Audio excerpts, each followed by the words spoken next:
And I've long been fascinated by cryptocurrency, but secretly not really understood anything about it, or certainly the subtleties. And this episode is really a masterclass. We go from the very, very basic all the way up to the cutting edge and what the future holds. Nick, for instance, developed the phrase and concept of smart contracts with the goal of bringing what he calls the highly evolved practices of contract law and practice to the design of electronic commerce protocols between strangers on the internet. Nick also designed BitGold, which many consider the precursor to Bitcoin. This particular conversation is co-hosted by one of my favorite people, Naval Ravikant, a mutual friend and one of the most successful investors in Silicon Valley, who also happens to be one of Nick's biggest admirers. And for those who enjoy Naval here, you may also enjoy his first episode with me from 2015, which was voted on Product Hunt the second best podcast episode of the year across all podcasts, with the exception of my Jamie Foxx episode. So you can listen to that if you like. It's called the Evolutionary Angel episode, tim.blog/Naval. But let's get back to how much we cover with Nick, because it's a lot. And you need not be intimidated. You don't need to be a computer scientist. I am not. You don't need to know anything about currency. I know very little, but we get into the history of money. We talk about Bitcoin, what it is, what cryptocurrencies are, and what problems they solve. We define social scalability. What is that and why is it important? What is Ethereum? What makes it unique? Strengths and weaknesses. We talk about different types of cryptocurrencies. We talk about things called, for instance, altcoin. What the hell is that? We get into it. What are ICOs, initial coin offerings? We talk about who might invest or not invest. And certainly this is not investment advice. It's for informational purposes only. So talk to your financial professional before allocating resources or money anywhere. Okay. Cover my ass. Good. How will smart contracts actually get adopted or go mainstream? Right? If you think of, say, Bitcoin as something that is very fringe, when will it hit the tipping point? What might the elements be that would lead to that? Blockchain governance. Is there any existential risk? Could governments or regulators shut down something like Bitcoin? What is wet code versus dry code? This is a super, super cool distinction that I really enjoyed. What are Pascal's scams or quantum thought? We dig into all sorts of nooks and crannies, including what Nick might work on in the future. What fields does he want to explore, and so on. So this was, to me, a really, really fun and mind-expanding conversation. You do not need to be technical or an engineer to enjoy it and get a lot out of it, because at the core, we are really looking at how two people who are very, very smart, meaning Nick and Naval, process the world, what lenses they use to view the world, and how that dictates their actions and how they get better results. So if you want more from Nick, and we'll talk about this at the very end of the conversation also, but you have to check out the essays on his blog, which is called Unenumerated. It's unenumerated.blogspot.com. But that can wait for later. And then you will know why many of the thought leaders in Silicon Valley and around the world really pay a lot of attention to Nick. So without further ado, please enjoy this wide-ranging conversation with Nick Szabo. All right, gentlemen, I think the hour has arrived.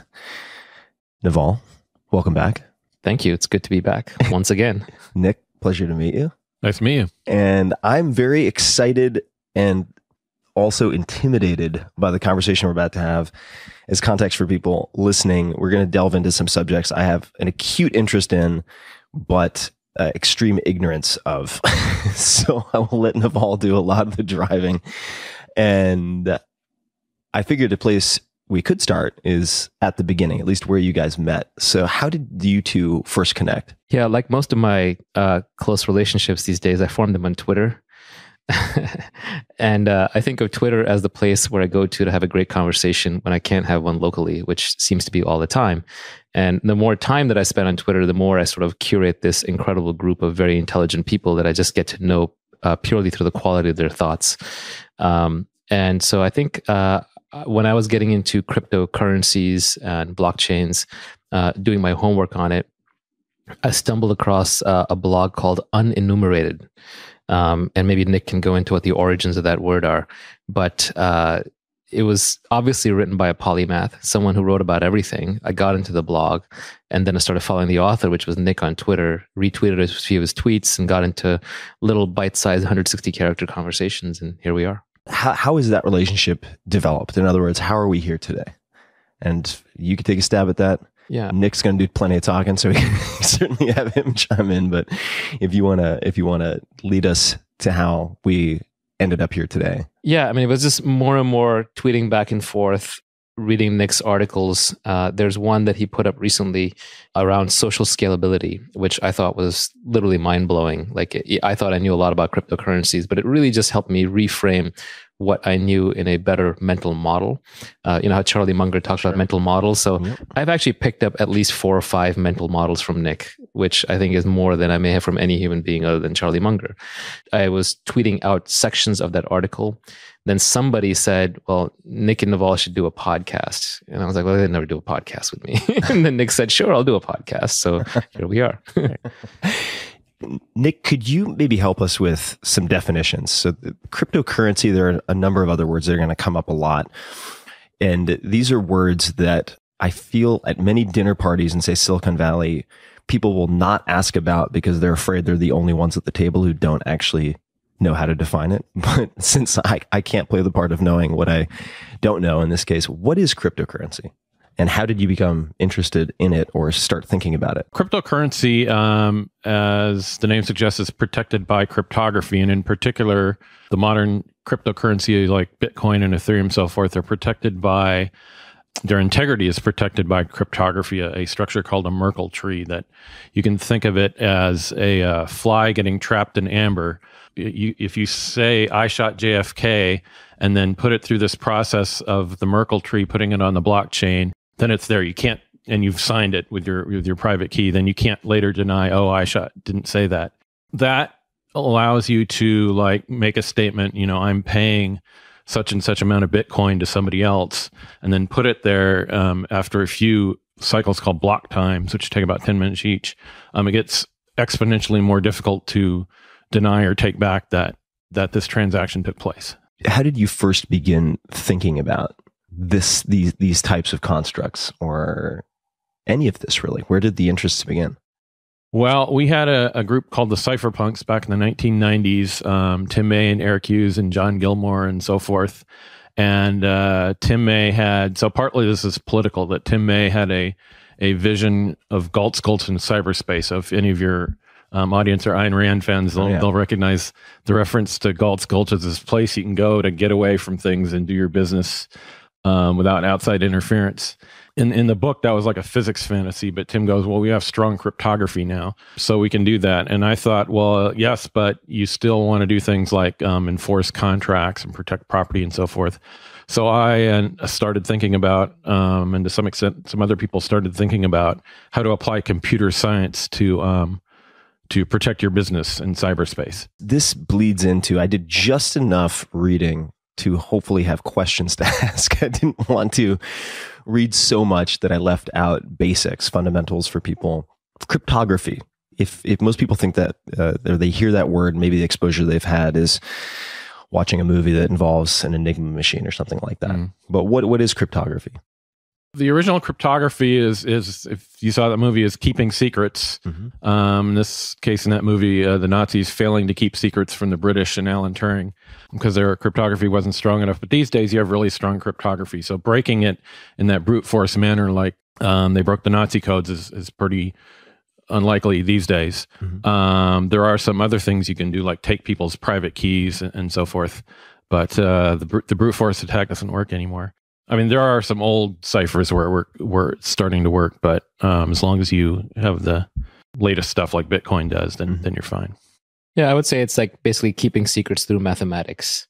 And there are many, many breakthroughs that enable cryptocurrencies, but one of the key things to understanding cryptography is this concept of one-way encoding, one-way hash functions. Basically, I can take some data, run it through a mathematical transformation, and what comes out of the other side is really hard to undo. It's really hard to work backwards. So it's kind of a one-way thing.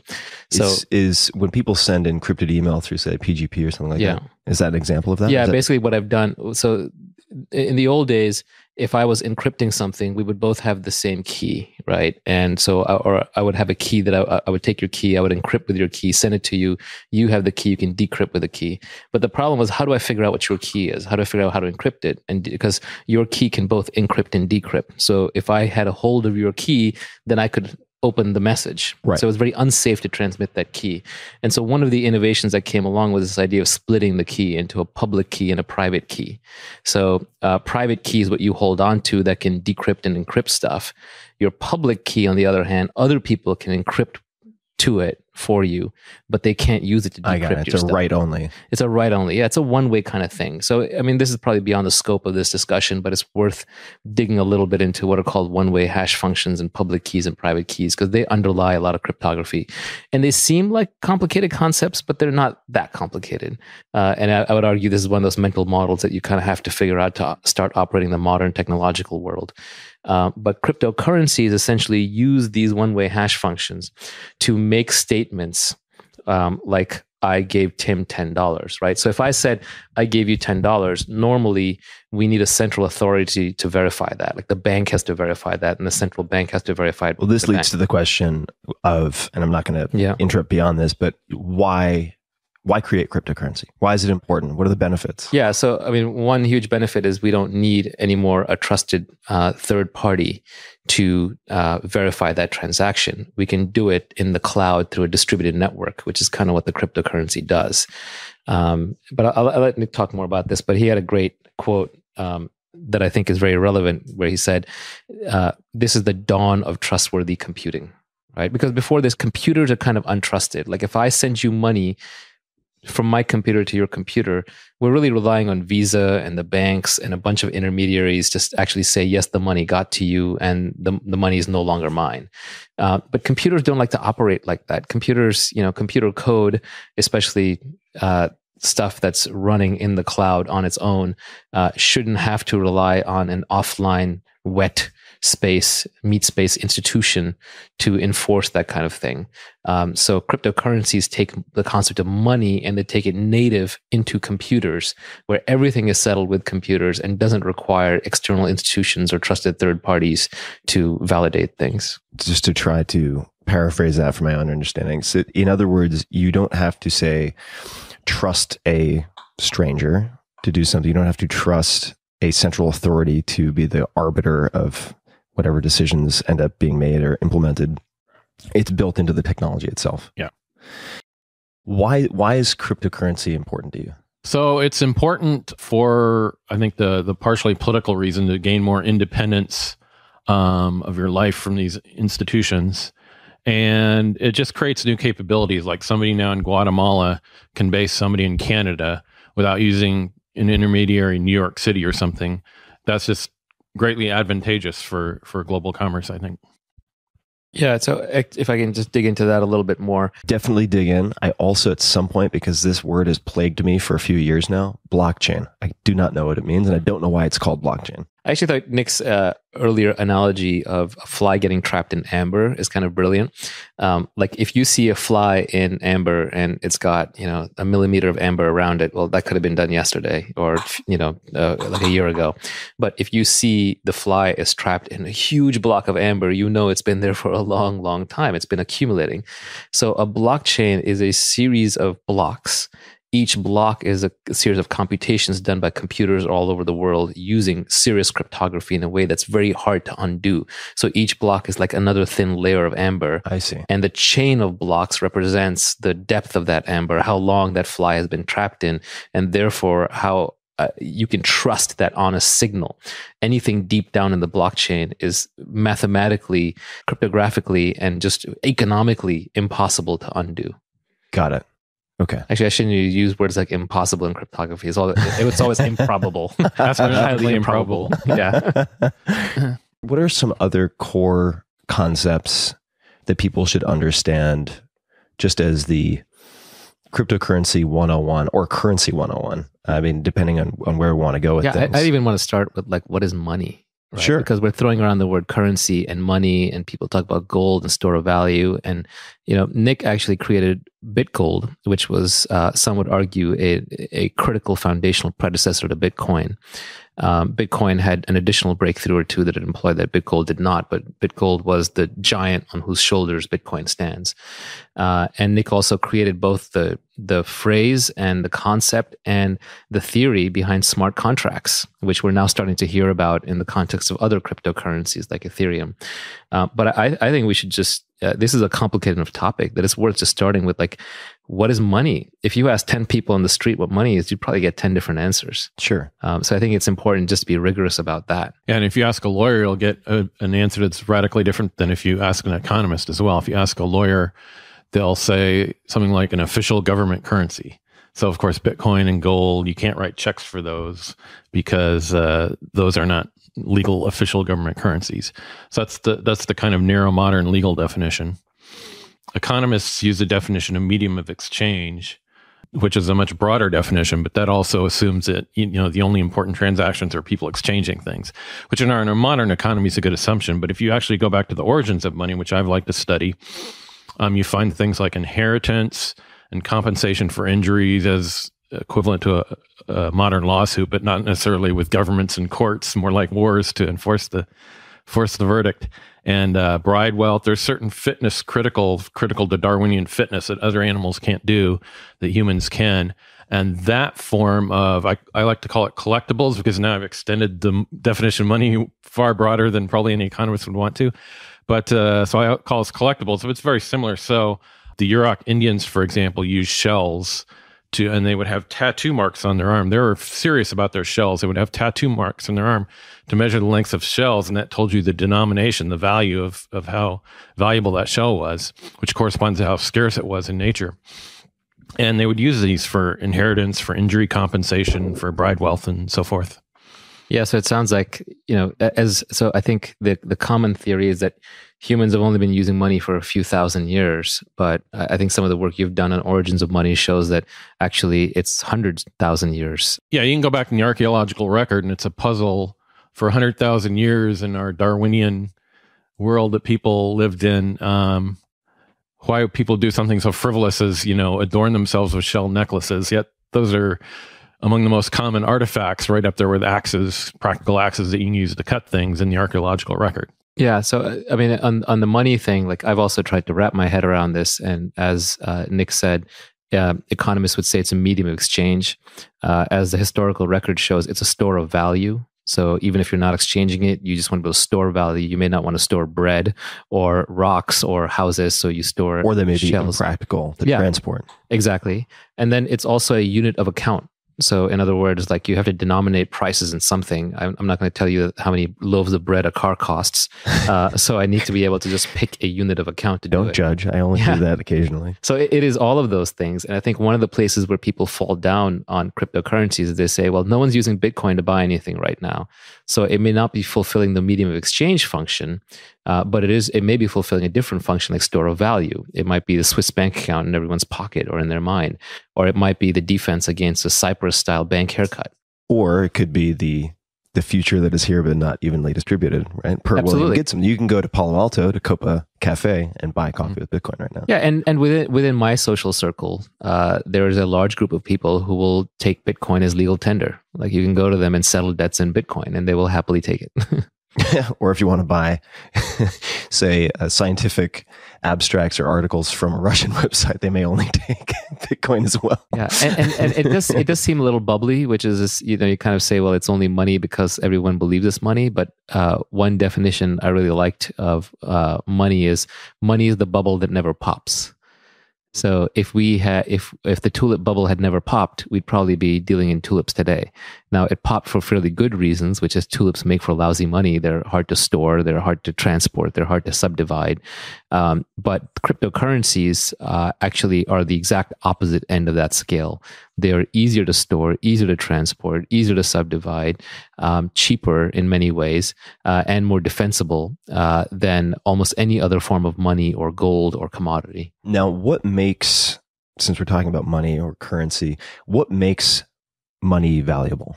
I think this might be interesting to just dig into for a second, because you have, say, at certain points in time, paper pegged to gold, right? And then reading today, because it's another word that I've seen a lot, but aside from the car company, I was not sure what fiat really meant. So if we're talking about, don't even know if they're even around anymore.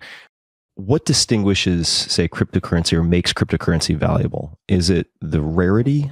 What are the factors that determine that? Well, I mean, the scarcity is an essential part of it. If it starts inflating on you, then your share of it goes down. So the scarcity is quite essential to it.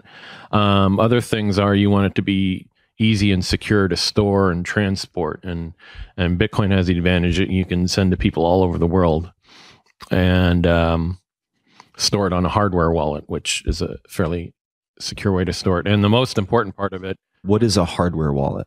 So a hardware wallet, so your normal computers are pretty insecure. And that's one of the stories of blockchains, is that this distributed system is a lot more secure than an individual computer. So your own computer could have malware, viruses, and so forth. So hardware wallet's a separate piece, like on a USB stick. You plug in, it has its own chip on it. And the Bitcoin, your private key gets stored on that chip rather than on the computer. So, Got it. Yeah. Got it. Yeah, there's a zillion ways to store Bitcoin. You could do it on your computer, but then your computer is connected to the internet. It's a security hole. You could put it in an online exchange, but then you're just trusting an unregulated bank. You can put it in a hardware wallet, which says next to a dedicated device. You can put it on a piece of paper and stick it in your bank account. Is that cold storage, or that's cold storage? Yeah, that's cold storage. Where this is where I know the words, but not what they mean. This is one of the this is one of the crazy things about this concept, because money and speech turn out to be the same thing. Money, information, math, they're the same thing. So in a Bitcoin world, I can literally write down my Bitcoin address and keys on a piece of paper and put it in a safety deposit box, and it's basically in cold storage. I could even put it in my head. I can memorize the key phrases, and I could cross borders with $1 billion in my brain. So in that, it's a very powerful but mind-bending, literally, concept in that sense. Is this a point where it makes sense to talk about smart contracts, or is that a non sequitur? No, I think. Or is there a good bridge? Yeah, no, I think we should get into it. First, I want to make sure that we understand what blockchains and Bitcoin are, right? It might be worth going into what are the key innovations that enabled Bitcoin? And I'll leave you to dictate when this makes sense, or either of you guys. But the article that you sent me about the, I guess, fat protocol layer. Right. I'll get into that later. Yeah. Okay, we'll get there. That's a little teaser for folks.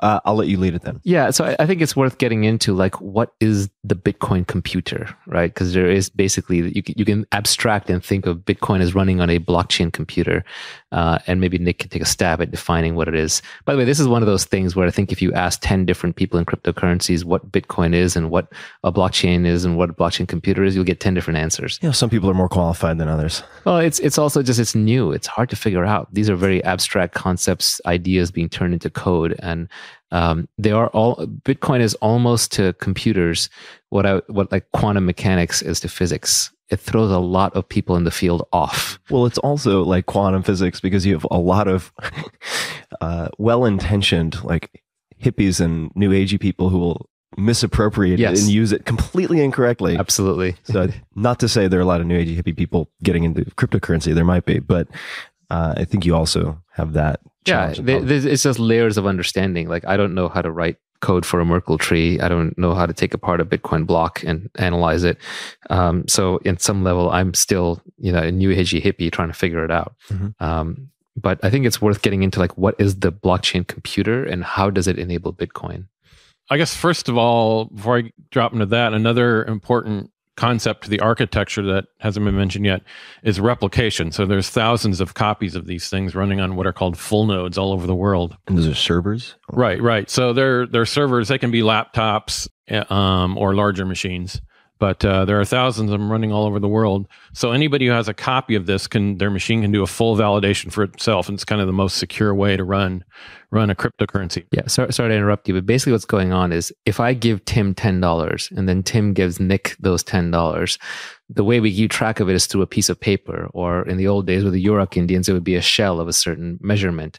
But now with Bitcoin, there's a ledger. We basically just keep track in a ledger entry that Naval moved this $10 to Tim. Tim moved the $10 to Nick.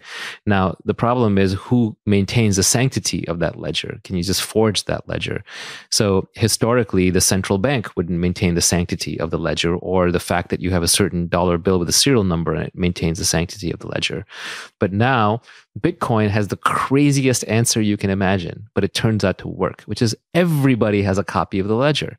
So everyone in the Bitcoin network who's running a node keeps a copy of the ledgers from the dawn of Bitcoin till now. And it is a testament to the computing power and memory that we have available in modern computers that people can do this at home. You can run a full Bitcoin node where you keep a copy of every single Bitcoin transaction from the dawn of time till now. And all these computers running together essentially validate with each other, like, are our ledgers the same? Are we using the same ledger? And whose ledger is correct in case there's a disagreement? And that's where kind of all the blockchain comes in, doing all this cryptography. And then another thing that's replicated, besides the data and the integrity cryptography we talked about, is code, computer programs. And kind of the second definition of smart contracts, we'll get into the first definition later, but the second definition is simply describing this code that's replicated, that's running on all these nodes. And that code can do things like enforce on Bitcoin. It can do some fairly simple things that add some sophistication, or like require multiple signatures to do a spend, for example. So like you can think of signature authority in an office where multiple people have to sign off on something. You can set up your Bitcoin to do that using one of these smart contracts, one of these pieces of code replicated. I might be taking us back or taking us ahead, or neither. So we're wandering through the blockchain. It's complicated. Yeah, it's a smart contract. In essence, are you taking what would rely on human beings and embedding it into the technology so that you don't have to rely on a standard set of ethics, a reliable set of behavior? Is that a smart contract? Yeah, so to some extent, there's some areas of contracts, some kinds of contractual clauses, usually but not always associated with the financial aspects of the contract, they're really logically structured, and you can code that into the computer, put it on the blockchain, and then it runs with really high integrity.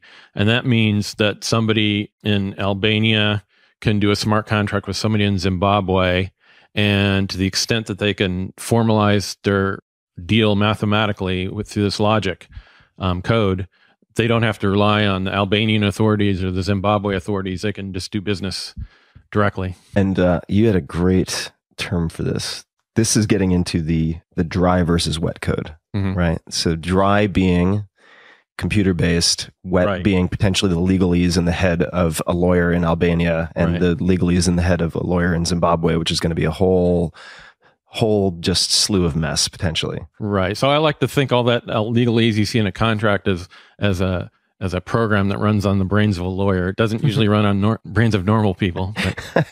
This is going to, I'm trying not to take us too far afield of what we're talking about, but how did you become so interested in contracts?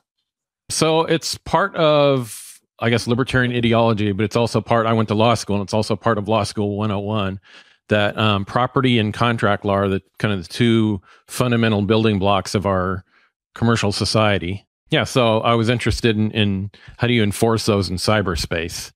I don't meet many people. I meet people who have, say, JD MBA or JD PhD. I don't meet many people who have JD and computer science degree. And libertarian on top of that. And libertarian on top of that. Although I have heard there are some libertarians running around the Bay Area. Yeah. But JD... Apparently I'm a libertarian, I've been told. Relatively to the average person in Silicon Valley. Well, I live in San Francisco, no guns. And they're like, you're a libertarian. I'm like, is that it? Really? Is that easy? I got my card? Okay. How did you end up doing both of those degrees? I haven't run into that before. The law degree is in large part based on smart contracts and wanting to do a reality check of the stuff I'd thought of as a computer scientist. I see. So the computer science came first. Yeah. And then the JD was... Right. Went to study the wet code. Yeah. Now that I know how a computer works, let me go look at an abacus and see what that's like. Okay. Very cool. Yeah. So I think some of this is smart contracts, which, by the way, as I said earlier, Nick created not just the concept, but the theory behind it. Smart contracts are essentially taking that wet code, converting it to dry code, and then putting it inside blockchain so it's immutable after a while, that it becomes that fly trapped in amber. If we made an agreement, and the simplest smart contract, by the way, is just I gave you money and you got the money. That's a very, very simple contract that got fulfilled.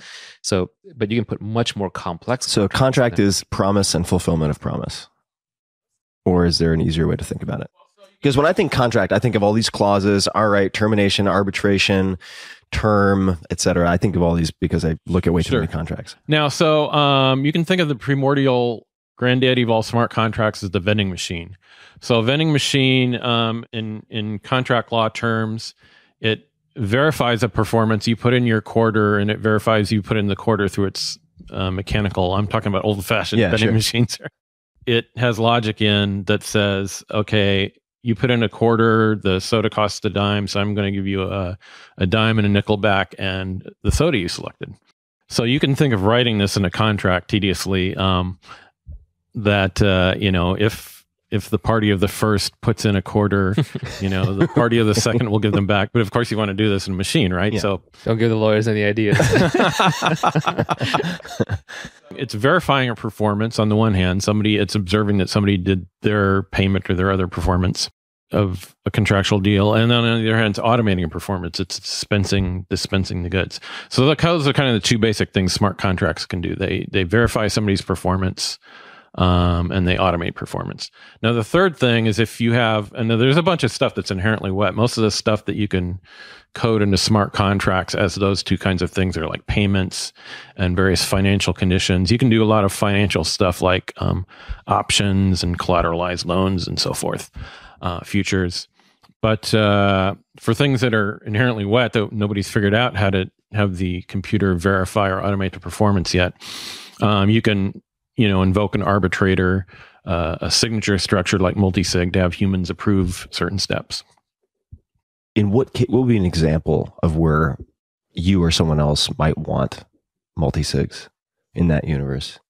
If you're doing something with an escrow, for example, that you have the person or persons responsible for the collateral verifying that the contract was performed, then they can free up the collateral. Got it. So if you wanted to buy a house that had to do inspections and wanted to use Bitcoin, right? Yeah, that'd be a good situation. Yeah, I mean, there are things you can do now with smart contracts, what you call on-chain, where you can have all the money and the collateral and the escrow and the data as close to computerized as possible.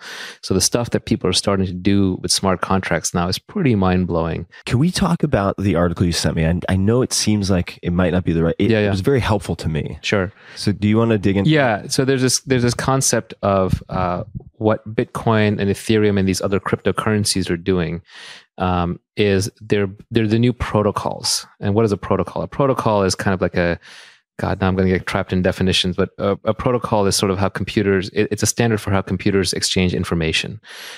So for example, you and I speaking the English language is a form of protocol, but then also like HTTP. Yeah, I'm supposed to pause every 5 seconds and then you're supposed to get a chance to speak. That's part of the protocol. We say hello to each other as a greeting. That's part of the protocol. So we have verbal packets like TCP/IP. Yeah, exactly. And also another protocol. Yeah, and then the internet, these protocols are TCP/IP, HTTP, SMTP. Every time your email gets sent from one server to another, it's using the SMTP, Simple Mail Transfer Protocol. And these protocols power the internet. And the assumption that was made in the early days of the internet was that, well, bandwidth is cheap, servers are cheap, hardware is cheap, so it's free. If I want to send you a packet, it's free. If you want to receive the packet, it's free. It doesn't cost anything. But those assumptions are breaking down. We have denial of service attacks, which is basically your computer demands resources from my computer that I'm saying no, but you're asking so many times for free that it just overwhelms me. Spam is another example. I can send you a zillion emails at hardly any cost, but it costs you a lot of attention. So these free protocols are becoming poor assumptions. The worst place for a poor assumption on a protocol is a protocol for exchanging money. If I say, Tim, I want to give you $10, that has to be scarce in some way. It can't be a free transaction, right? Because it's money is exchanging hands. So we need a concept of protocols that underlie scarce resources, that allocate scarce resources. And what's going on is cryptocurrencies and blockchains are creating these what are now being called fat protocols.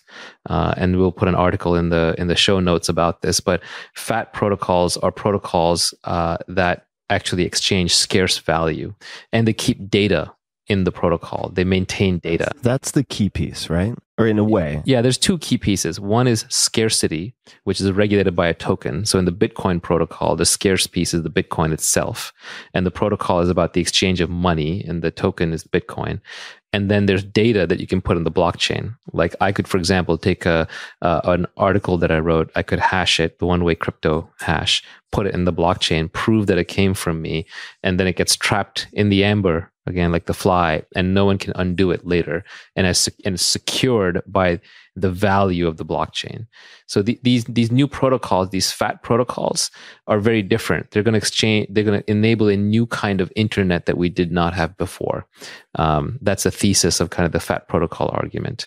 Just for people listening who, like me, were trying to find their way through the darkness with a lot of this stuff. When I read that piece, which is on the Union Square Ventures website, hi Fred and guys, I'm blanking on the name of the author, but it's very good. Joel Montenegro. There we go. Yeah. And the before and after example that was given, or one of them, was you have these thin protocols, HTTP, et cetera, and then you have these services built on top of them that become silos of information, whether that's Facebook, Google, whatever it might be. And then they develop their own means of authentication and so on. So you have these captive stores of information. You have security risks on top of that. So now perhaps you're doing your banking through a web server. And conversely, when you then have and I hate to use this word, but sort of the democratized data that is built into the protocol itself, say in the case of Bitcoin, where now you have all of these nodes that have, for the purposes of illustration, every transaction start to finish. It's more secure, you're less captive, and it conforms to the libertarian / Ayn Rand ideals that we were talking about earlier. And the illustration that was given that I thought was fascinating and may or may not hold true for decades, but was that you have protocols that they're necessary but not valuable, right? They're available. They're like a utility to the public. And then you have these billion-dollar, multi-billion-dollar companies built on top of it, Facebook, Google, et cetera. Then you have, conversely, Bitcoin, which has a market cap of X. I don't know what it is. 25 billion today. Okay. Yeah. And then the companies built on top of it are vanishingly small, in the tens or hundreds of millions at most, right? So it's a complete flip in terms of... Yeah, the value is getting captured by the FAT protocol. Yeah, I do recommend this article. It's actually Joel Monegro. I got his last name wrong, but he wrote a brilliant piece on this. But the thesis is that because these protocols are storing your identity and data in the protocol itself, the applications don't capture you as much. You're not stuck in the applications.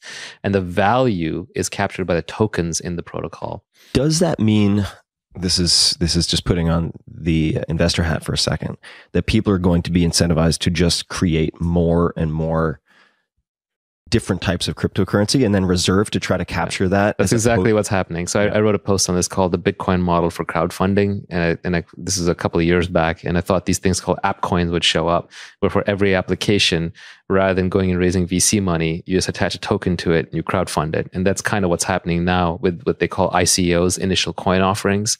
And there's been hundreds and hundreds of these. And it's a little bubbly. In fact, it's very bubbly. A lot of them are getting bit up out of control. Some of it comes from the fact that a few of these protocols do need their own token. They can't use Bitcoin. But most of the times, it's really just the developers have an incentive to create a token bolted on and try and capture the value. But it's an interesting model for funding open source software and protocols that didn't really exist before. Are bubbles a bad thing? And this is something I've also been reading about that I don't know if you have any thoughts on this, but in many people's minds, bubbles are a bad thing. But I read a counter argument for the first time today, which was, after a bubble bursts, then you have out of the money investors who are incentivized in regaining the value of what has declined by creating services and applications that are now these sort of thin applications, which then preserves the sort of long-term viability of X, whatever that might be, which I hadn't really considered before. Well, there is a sense in which many bubbles are unavoidable because the future is a genuinely uncertain place. Yeah, especially these are reflexive industries where the notion of reflexivity is like my prediction alone changes the potential outcome, the extreme example is like a prediction market predicting the death of somebody. If there's enough money on that, it turns into an assassination market. So bubbles are inherently, I think, just a part of any system that involves network effects. If I think, and money is the ultimate network effect, I accept US dollars as money because you accept US dollars as money, and so on. If we all believe that, if we all believe tomorrow that tulips were valuable again, we'd be trading in tulips. Right. So if I believe that you're going to accept this as money, then I want to put more money in and you want to put more money in. The network effect sort of creates a bubble. And as Nick said, the future's in an uncertain place. So sometimes we'll be wrong or we'll have to step back. There'll be a little bit of a releasing of energy. I read something a couple of years back that showed that as the stock market is becoming more efficient, it's actually becoming more volatile. It's not becoming less volatile, it's becoming more volatile because it's reacting faster and faster to information changes. That's like the story. Well, you can look at long-term capital management where there are all sorts of high-frequency trading. So you have not only humans, right, who are increasingly interconnected, but you also have computers. Right. Now there's a big train derailment in China that causes a political change that causes the futures market in China to shift, that causes the US stock market to go down, right? Computers are getting better and better at absorbing that information, extrapolating out the consequences. And so the markets are becoming more and more volatile. So over time, we should see bubbles form faster, pop more quickly, and I think they'll fall into a power law distribution. Like there'll be ones that'll be really large, there'll be ones that'll be really small, but this idea that the future is going to be very smooth and linear and predictable is a human illusion. Yeah. I think that's a fair assumption. Nick, what are the biggest misconceptions or common misunderstandings related to cryptocurrency or Bitcoin? Or like, what do smart people get wrong? If there's anything where you're like, God, this like X drives me nuts. If I hear one more person who should know better. Well, we could get into the whole block size issue because there's this parameter. We shouldn't, but I probably will talk about it a little bit. There's this, it's a technical security parameter. It's called the block size. How the general public glommed onto this, I do not know, but there's an obsessive group of people who think of this as some kind of artificial barrier to more transactions per second on Bitcoin. Really, its job is it's a fence preventing people from overwhelming, flooding the network with lots of transactions that the full nodes I talked about can't handle. That transaction history keeps building and building. Yeah, at a very simple level, if every computer is storing a copy of every transaction, then you can't have an infinite number of transactions because the computer will explode.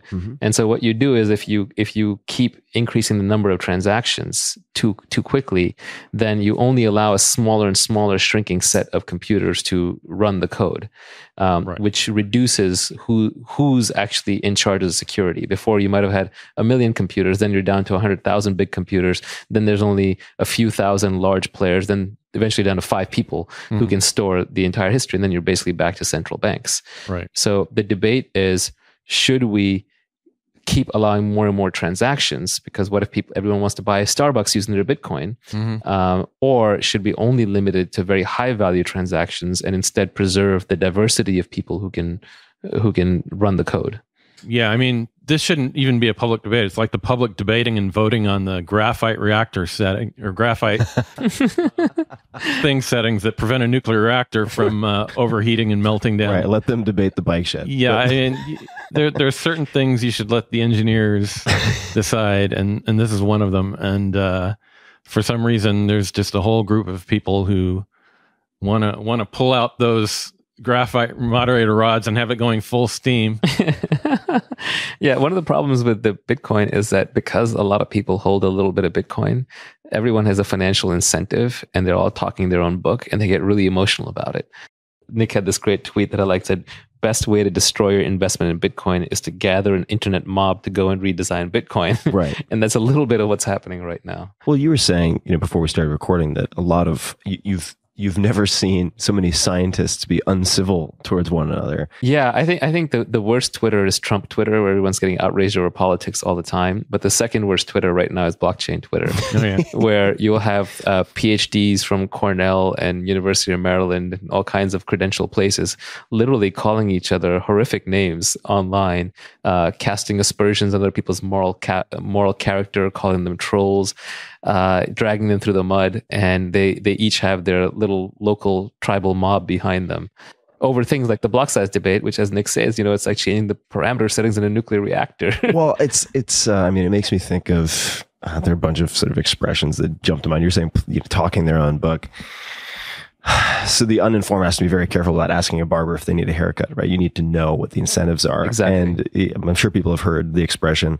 It's not very flattering, but a man is as loyal as his options. It might be, a scientist or someone who is otherwise civil is as civil as their incentives, right? Yes. Once you have enough to gain or lose. Yeah, incentives are everything. It's like Charlie Munger says, if you can be working on incentives, don't work on anything else. And it's going back to Bitcoin, the Bitcoin design for a second. Bitcoin is brilliantly designed because of the underlying game theory and incentives. Yeah, could we talk just for a second about what is Bitcoin? So we talked about cryptocurrency.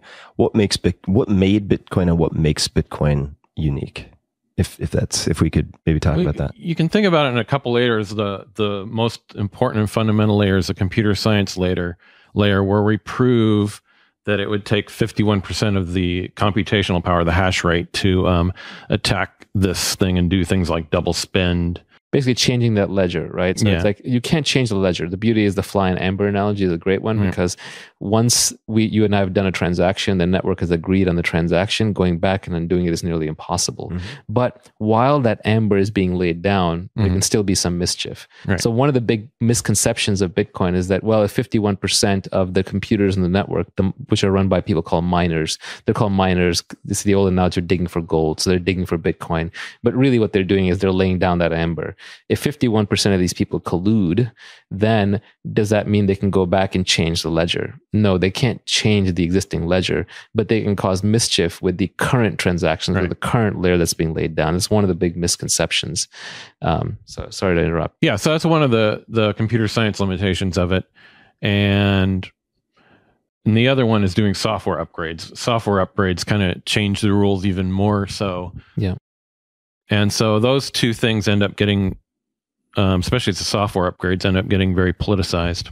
Yeah, Bitcoin fundamentally, what's going on? So Nick first created BitGold, right? Do you want to talk about what the innovation in BitGold was, or how the BitGold system worked, and then we can layer on Bitcoin on Sure. top? I mean, BitGold was inspired by kind of this origins of money research and and also there was an era called private banking where you could take your banknote and go up to a bank window and get gold. And the paper money we have today looks very much like these banknotes did. A thing I call authority resemblance. They're sort of faking and pretending that this is still really valuable stuff.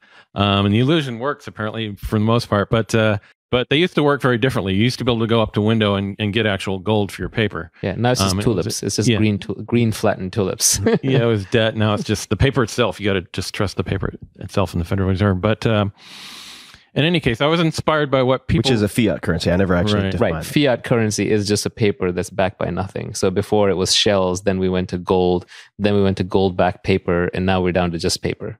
Okay. Creating that banknote itself is easy enough to do. That's basically what PayPal and a company I was working for called DigiCash with David Chaum and stuff are doing. That trust-based paper note that was issued by some central authority. But I became dissatisfied with that because at the end of the day, you want to go to that window and get something else that's more what I call trust minimized. So gold is valuable all over the world. If you go back to these more primitive tribes, the gold and the shells and so forth, you could pay them to next tribe over. All your neighbors would accept them as well. They wouldn't accept your IOU because you're not going to trust people you could go war with tomorrow, but they would accept the shells or the copper beads or the gold beads. The first gold artifact, by the way, is a bead, and the first copper artifact. Those are apparently the most important earliest uses of metal, not knives or weapons or tools or so forth. In any case, so I was looking for this trust minimizing, like how to do this in cyberspace, since I had read stuff. I know it's not just some magical property of gold that makes it valuable and other things aren't or something, or some intrinsic it started off, you can use it in electrical circuits or so forth. No, there's something about what I call the unforgeable costliness of it, the scarcity of it, the naturally trust minimized scarcity of it. You don't have to trust somebody to keep it scarce. I tried to recreate this in cyberspace using proof of work, Adam Back's Hashcash.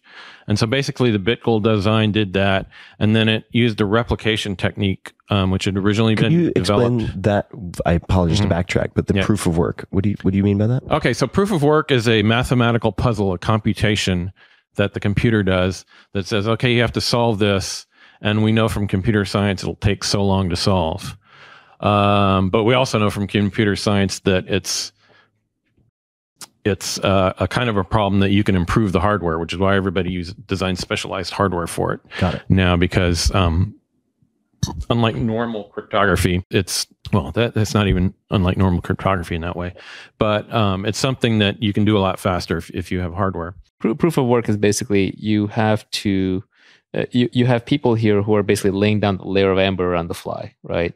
And so they have to basically commit resources to do it. It has to be costly to do that. You need scarcity in the system, right? So that scarcity is created by the costliness of the computing power that you throw at it. So basically, the more computer power you're willing to throw at the Bitcoin network, the more seriously the Bitcoin network takes your vote.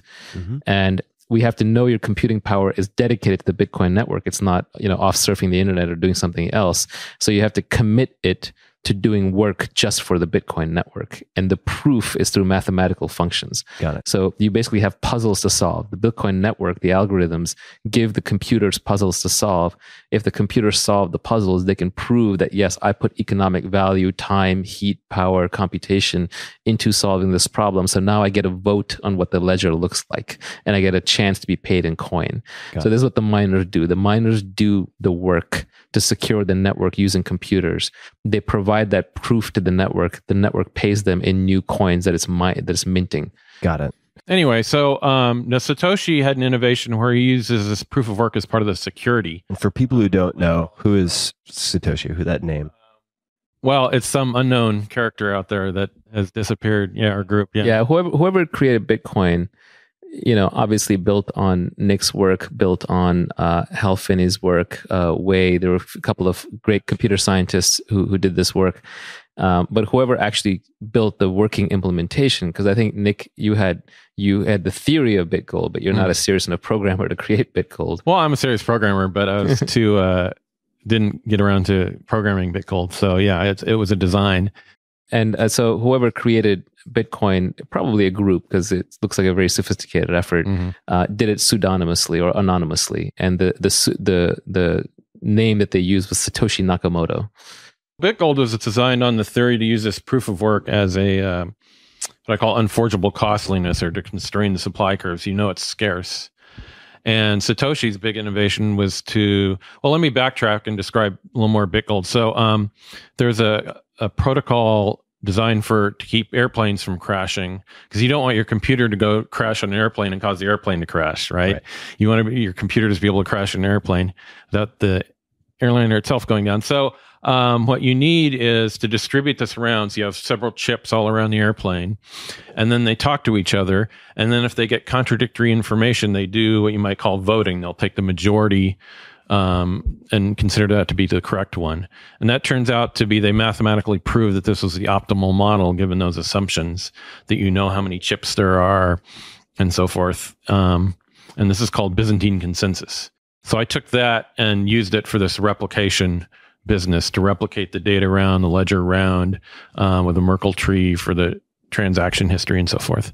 What Satoshi did was a really big innovation, besides, of course, actually making software people could use, which I never did. He used the proof of work and security. So it's on the internet, you can't count your chips securely. You don't know, I have a chip in the tail and a chip in the wing and so forth. There's a sock puppet problem. One person can pretend to be 100, or one computer can pretend to be 100. Satoshi based it on proof of work, based the security, that voting, like if the preponderance of the hash rate tells me that the transaction history has been updated in such and such a way, then that's it. And again, that's good up to 51%. That's where the 51% attack comes from. Basically, one computation, one vote is the way to think about it. Got it. And actually, one of the one of the problems that people have with the Bitcoin network is design. So basically, Bitcoin, you have all these computers around the world that are joining together to create this shared blockchain computer. They get votes in proportion to how much CPU power they're allocating.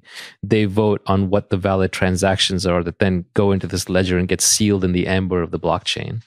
And the whole system kind of works. But a naive person looking from the outside, as you said, like the hippies coming to blockchains, one of their first objections is you're wasting all this computer power. You're wasting all this energy.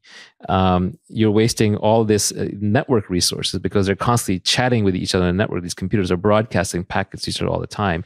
And they just say it's wasteful. And I think that was an argument that a lot of people make. And even I kind of fell for that one where I was like, okay, eventually someone will come up with a better solution than proof of work and go to proof of stake or a few other kind of ideas that have been thrown around. And then Nick just recently wrote this brilliant piece on social scalability. And by the way, you got a doctorate recently, an honorary doctorate. Oh yeah. At the Universidad Francisco Marroquin. Yeah. In Guatemala. What is your doctorate in? It's in social sciences and also an honorary professorship as well. So yeah, it's great. It's a very long. You're the only social scientist I think that can talk at this level. Well, I mean that's the kind of honorary doctorate they give. Yeah. But yeah, it's a great list of luminaries. So yeah, I'm very honored to have that. Yeah, they cited your social scalability article. And so the social scalability argument I thought is a really powerful one. I don't know if you want to try and summarize that for the listeners. Sure. So the basic idea is that if you look at a graph of human capabilities, it's basically flat. We're the same IQs we had, except for there's a small thing called the Flynn effect. But other than that, 100,000 years ago, our brains were roughly the same size as they are today. Mm-hmm. And computers, on the other hand, have been, doubling every few years their capabilities in various ways, their memory, their CPU power, network bandwidth, and so forth. And you can think of this in the future and get into all sorts of speculation about the future. But what I like to think of it as we have this whole surplus we've built up of resources.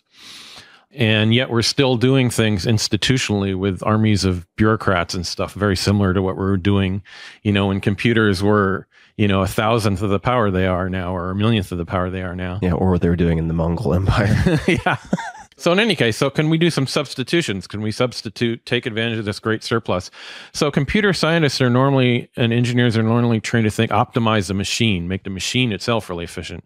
What I'm saying is that you can think the other way. Are there ways to make the machine a lot less efficient and give you some greater capability such as, for example, the ability of somebody in Albania to pay somebody in Zimbabwe without going through a trusted intermediary or human bureaucracy?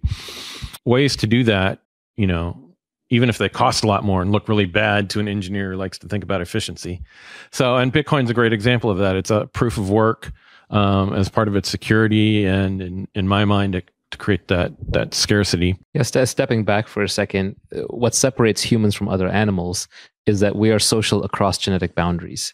So, even Neanderthals, you can have 150 Neanderthals on a battlefield because they're all genetically related, but you can have 5,000 Homo sapiens on the battlefield because they believe in the abstract idea of Christianity.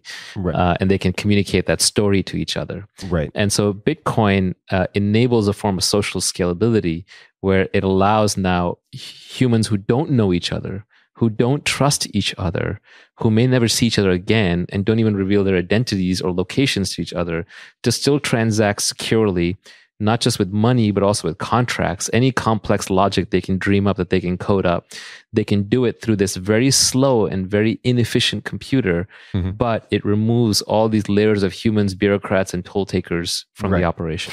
Well, right. So you're able to exceed the Dunbar number, right? 150. Exactly. The 150 people Dunbar number. So you're basically trading computational scalability for social scalability. Well, so, and just to maybe put it another way, and I'd love to be correct if this isn't right, but there's another quote of yours, Nick, that I really like. Trusted third parties are security holes, which I think relates to this very nicely. And there's a bit on blockchain computers that I think is relevant. So why make the trade-off? Why allow all of this inefficiency, right? And I'm not going to read this entire thing, but it's the blockchain computer, this distributed blockchain computer, is much slower and more costly than a web server. By one very rough estimate, about 10,000 times slower and more costly. But since on the blockchain, you're running the portion of an application that needs to be the most reliable and secure, what you call the fiduciary code, because the downside risk is so high, you can afford to have tons of inefficiency, particularly with hardware that is dropping in cost and increasing in capability year on year, right? Yeah, we've accumulated this great hardware capacity surplus that we're only starting to take advantage of. And so you can use that to do like the proof of work, the strong security protocols that take some computational effort, and also the making the copies. We have lots of memory, lots of disk space, lots of bandwidth, not vast amounts, but enough to you can take a small transaction and replicate it around the world, make thousands of copies. That creates that fly in amber effect where you can't deny it later because everybody's got copies of it. Yeah, in a way, like I think you had a definition of social scalability in your article, or it's not precise, but close enough, where you basically said one way to estimate how socially scalable a technology is by how many people can use it. Right. And when it comes to cash today, like the US dollar, it's accepted, probably the most widely accepted currency in the world, but we're still talking hundreds of millions to maybe 1 billion people can really use it in their everyday life. Whereas Bitcoin, in theory, when it's adopted, can be used by anyone to pay anyone as long as you're connected to the internet, and everyone's connecting to the internet. It scales better. I'm going to ask a question that came up a lot, and it's one that I don't have any ability to answer. Is it possible for any government entity to regulate Bitcoin or cryptocurrencies out of existence?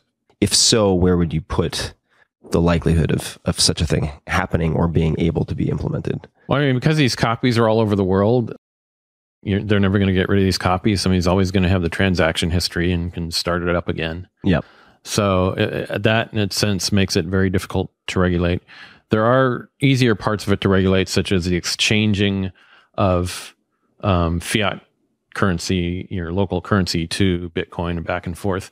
Those still happen through centralized exchanges, which both makes them fairly easy to regulate and also makes them insecure. Trusted third parties are security holes. So if you want to get in and out of Bitcoin, you're usually doing it through these centralized exchanges. And that's where the vast majority of thefts and hacks of Bitcoin have occurred at these exchanges. Yeah, the exchanges essentially end up like banks. They're honeypots for regulators. They're honeypots for thieves. How do you buy or sell, say, Bitcoin without going through? Today you do that through an exchange. There's also sort of local meetups. There's these sites like Local Bitcoins, and there's a few others. There's a big one coming up in China now where you can just sort of coordinate a meetup with somebody in a dark alley and you exchange cash for Bitcoin. So people can fall back to that, and the volume on those kinds of distributed exchanges has gone up a lot. If you look at BitTorrent, which is the file sharing technology, which accounts for like a ridiculous amount of internet traffic, Bram Cohen invented it. That thing on a given day can account for being 1/4 to half of internet traffic. And you can bet the governments have been trying to shut that down, because right now the governments are overzealous in nothing in so much as enforcing copyright law. I mean, you want to drop the full weight of the federal government on you. You either engage in, terrorist activity or you violate copyright law. They're like roughly equivalent, right? They'll drop helicopters in your house in New Zealand, askkim.com for violating copyright law, even if you've never set foot in the US. He lived such an understated lifestyle, too. I don't know exactly. He was so subtle. I don't even know how they caught on to him. But yeah, so I don't think governments can really shut it down. Not only that, but any government that really embraces Bitcoin or any of these cryptocurrency, doesn't have to be Bitcoin, they could even kind of start up a new one if they wanted to, is just going to benefit so much from really owning the money that's native to the internet. I call Bitcoin the internet of money because it's really native to how code works. So if you really want to future-proof yourself, it's like imagine if the US cracked down on it and said no more cryptocurrencies. That would be saying no more HTTP, right? And the country that did adopt HTTP, and by the way, this is the HTTP of money, would end up so much better off that you just be shooting yourself in the head. So I think smart people, smart money in the US already recognizes that. And so it's seeping up into the government where they're figuring out we could we could be draconian about this. We'll just drive it out of the country. It's already happening to some extent. A lot of the ICOs that are happening out of Switzerland or Gibraltar. Those teams are leaving the US actually, because especially places like New York have been very heavy-handed in their regulations. So you're just driving out innovation. What is the incentive for, say, New York to be supportive, or at least maybe cast a blind eye to development of this type of technology? Just like the internet took out Hollywood with Netflix and Spotify, and it took out newspapers with publishing and Twitter and Facebook, and it's taken out all kinds of industries. The internet is going to fundamentally change and possibly take out the finance industry as we know it. And the new finance industry is going to settle wherever the home of innovation is for smart contracts and cryptocurrency. This is my belief, obviously, not investment advice, but I think this is Silicon Valley's replacement of a lot of the infrastructure of finance. And so if New York chooses to drive that out, then New York will no longer be the center of finance. Got it. I every time I go to New York, I'm actually highly entertained because I see all these huge towers. I see all these people in suits, and I know that 90% of them will be obsolete within 20 years. Nice horse and buggy, pal. I like the I would not be thinking about going into investment banking right now because a lot of that job is going to be automated. Commercial banking, automated. The bankers were the miners of the last generation. They got paid in the currency to secure the currency. So when the Fed wants to... Yeah, and they weren't even the miners. They were the traders. Yeah, when the Fed wants to distribute currency, they give it to the banks. And guess what? The banks have sticky fingers. And then they allocate it out to the rest of us very sparingly. And the new bankers are the miners. The new Fed is the cryptographers. But really, the new owners of the infrastructure are the holders of the coin, which is everybody, or could be everybody. Is cryptocurrency, or let's say Bitcoin, inversely correlated to any particular other asset classes? For instance, when people are fearful of, say, currency devaluation, they might run to gold, right? You've seen this in places like Argentina, seen it in the US, see it all over. Do you see that also with Bitcoin in any particular pattern? Yeah, they definitely are a store of value because Bitcoin, there's only going to be 21 million ever. The whole way the protocol is designed, you can't create a single one more. And a bunch have been lost. So, because they're hard to secure. Hold on. How did they get lost?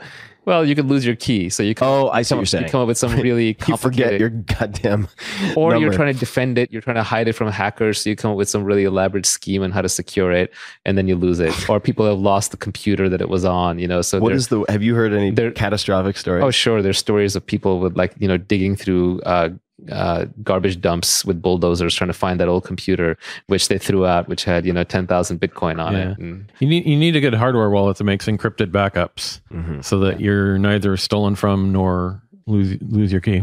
Yeah, so there's a finite number of Bitcoin. So Bitcoin is electronic gold. There is a generation of kids who will grow up that, as long as they've been alive, like my son, when he's older, as long as he's been alive, there will have been gold and there will have been Bitcoin. You think the likelihood of Bitcoin in any way falling out of reach for people like your son is close to zero? I think Bitcoin itself may suffer because it has governance issues, and another currency, like we should talk about Ethereum and some of the others that are coming up, might take its place. But the idea that blockchain computers are going to go away is ridiculous. That's like saying the internet's going to go away. It's just too fundamental of a technology.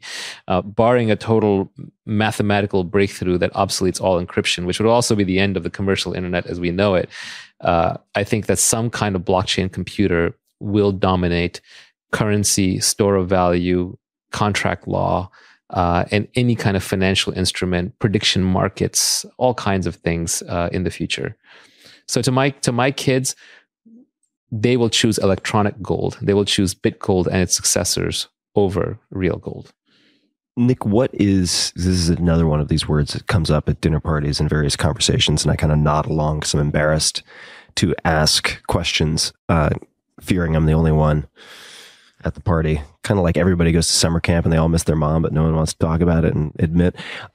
Ethereum. What is Ethereum? So we talk about the blockchain computer. So Bitcoin, I don't know if your audience can harken back to the beginning of Apple. Apple computer where Steve Wozniak was working at Hewlett-Packard on a scientific calculator, and it had a certain limited scripting language that, specialized for that. It wasn't a full-fledged general purpose language that you could do lots with. But what he did was he got excited that his circuitry, chips were getting cheap enough that you could do the full-fledged, what they call Turing machine, after Alan Turing, because he's one of the inventors of it. A full-fledged general purpose machine that can do any mathematically feasible computation. And so Bitcoin is like a restricted computer. It does certain things specialized, like the multi-sig I talked about, and certain other things it can do. But Ethereum is a much more general purpose computer, and it also stores long-term state better, which is it's a technical thing, but it's an important difference. So basically, Ethereum has great potential for this reason. It has potential to do smart contracts much better than Bitcoin does. The drawback going to this is it also increases the attack surface. If what Ethereum's doing is riskier. The attack surface. Attack surface. So you can think of your house as having an attack surface. There's windows and doors and places where people can get in, right? Well, the Ethereum thing has more surfaces that people could potentially get in because people are doing more things. Got it. Just more vulnerabilities that correlate to more functionality. Right. So it's a much more flexible computer, so you can talk to it in many, many more ways. So you can inject bad code in, you can hack it in many, many more ways. And another thing that makes it risky is that it's newer. It's not much more advanced than where, in terms of its maturity and getting out all the bugs and stuff, as Bitcoin was when people were paying 10,000 Bitcoin for a pizza. and yet, what's the Ethereum market cap now? I think it just crossed like 8 or 9 billion today. Yeah. So but the market caps are fuzzy because if you calculate it properly based on the future issuance of the coin, it might actually be approaching Bitcoin's market cap. It might be in the 20 billion range once you take inflation into account. Anyway, even with just the 10 millions out there, or 8 billions out there now, that's a lot more money than Bitcoin had at the same stage of maturity. So I definitely say it's at a riskier state, but it's also a much greater potential. Yeah, I mean, this is, so now we can, I think we've done a lot of backgrounding, and I think what people really want to hear from Nick about is a little bit more of the advanced stuff, right? Because you did BitGold, you did smart contracts, so they kind of want to know where you think the future is headed. And I know the future is impossible to predict, and again, it's not investment advice, but very generically, what platforms are you most excited about? Where would you spend your time if you were like a young, fresh person walking into this space? So I am excited about Ethereum and Ethereum Classic, and there's a what's called a side chain for Bitcoin called Rootstock that they hope to combine together the best of Ethereum with Bitcoin on the chain, so you can trade the Bitcoin currency but do the Turing complete, full-fledged smart contracts. The potential there is that, and there very well could be other Turing. I mean, there's a few other Turing complete ones out there, and probably quite a bit more in the works as well. Anyway, the potential for this stuff is that doing cross-border things and other things where you're crossing a trust boundary and you don't necessarily have access to good affordable legal counsel. For financial contracts, especially as the low-hanging fruit, because those are usually very well-defined. And bureaucrats like to make complications and add all sorts of epicycles to them, but really an option in the future and stuff, they're logically and temporally pretty simple things to do. And once you get more of the underlying assets, you can do options and futures, as for example, exchanging Bitcoin for Ethereum. And we're getting all these other tokens that are going to be on these blockchains that you'll be able to include in that. Now, if you go off blockchain, you got to kind of take a different tack. In other words, if you're connecting your smart contract to the real world, you need to know what happened in the real world to decide whether or not to execute your smart contract. Right. So if you're doing an Apple stock, for example, because that's a traditionally defined thing that depends on traditional systems to make it work, incentivize Apple to pay the dividends and do what they do.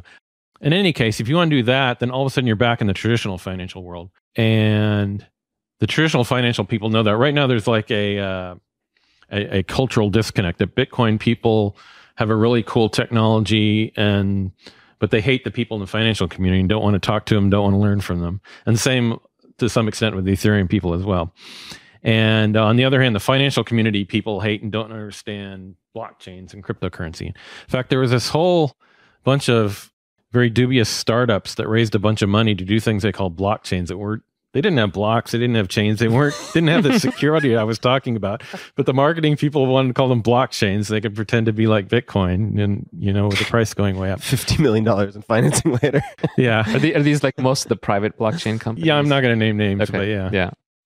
So the financial people don't understand that, and they've gotten burned by some of these companies. So they hate it. But what really, I think, for the entrepreneurial opportunity, and if some of your listeners are looking for an entrepreneurial opportunity, is to marry these two. So take the best of traditional finance, take the best of the blockchains, Ethereum if you're doing sophisticated smart contracts and willing to take some risks, and Bitcoin if your main thing is cross-border payments. Take these and marry them together. Figure out ways to securely reflect assets on the blockchain using both traditional financial controls and bureaucracy and taking advantage of technology. I think that's the opportunity people haven't done yet because of this cultural disconnect. What would you say are some of the most important or valuable components of the traditional finance world? Like, where would you start? The traditional paper world was really good. It had a thing called separation of duties where, as we talked about, multiple people signing off on things and looking things, and you have to go through multiple stages. Like if you get an order, the salesperson has to give the order to the accounting department, and they have to give the order to the manufacturing people, and everybody records it. So it's like a little mini paper blockchain that people used to have. With computers, that's kind of gotten messed up, and hackers who know what they're doing can take advantage that these systems don't work as well now. But if you, to a great extent, you can make them work, and people do make them work, with stock clearing and settlement and issuance and so forth. So anyway, yeah, there are experts in the financial community to do that. If you can make them love instead of hate blockchains, then you'll have a great skill set combination if you can get the blockchain people and those guys together. Yeah, you're an interesting one because you combine law and computer science to do unusual things. And what you're basically saying is you can combine traditional finance and now computer science to do unusual things. And right. Somewhere in that intersection set, you can take a process that's entirely paper and move the part of it that belongs on the blockchain while plugging in the paper part. Or it used to be paper and somebody just naively ported it in some naive and secure fashion to computers, and now you can use blockchains to make it much more secure and trust minimized. Yeah. On the side of educating oneself. So let's say there are people, and I'm sure there are listening, who are part of the traditional finance world, who say, that sounds like a great idea. I want to learn how to love Bitcoin and cryptocurrency. I want to learn about this. How would you suggest they choose reliable sources of information? Because as we've noted before, it's a bit of the wild, wild west in some respects, right? You don't have, not everyone is making disclosures about what their own portfolio might look like. So there are a lot of sort of barbers telling you should get a haircut. And how would you suggest people think about that? I mean, if you're technical and want to dive into the engineering and the technology of it, the Bitcoin white paper is still by far the best place to start. And Vitalik Buterin's Ethereum white paper also. What was that name again? Vitalik Buterin. He's the guy who created, or he's a lead developer on Ethereum. Yeah. He's actually an interesting guy, young prodigy, probably like 20 or 21 now. Started it when he was 18. Absolutely brilliant. There's a guy named Aviv Zohar who's written some great papers. One of them is on Ghost, which is what Ethereum is based on. And he's got a follow-up to that whose name escapes me. And he's also co-authored a great paper on attacks against Bitcoin from the underlying network. So he's one of the experts on the security of Bitcoin, which is a skill and knowledge set in scarce supply. So, yeah, one of the problems and opportunities here is that going back to that earlier thing, it's about money being the bubble that never pops. Bitcoin is kind of a Ponzi scheme that starts with smart people. So the smartest people understand it first. Then they sell it to like the people who need the cryptography explained to them, like me. And then we sell it to the people who need the next level down. And the whole thing could pop and end badly. So I'm not saying go put all your money in Bitcoin. But I think to understand blockchain computer, you sort of have to get into the math and the code and the hard stuff. But if you wait to figure it out, by the time everyone can figure it out with the same tools, it'll kind of be too late from an investment or earning perspective. It'll be too late from an investment perspective, but not from the utilization standpoint. No, of course not. You'll be able to use money just as we use dollars, but you're not going to be investing in something that is going to hockey stick. Yeah, the challenge for the industry is like today, Bitcoin has all these advantages over gold. You know, it's more easily transmissible, it's more subdivisible, it's more easily stored, it can be communicated by computers.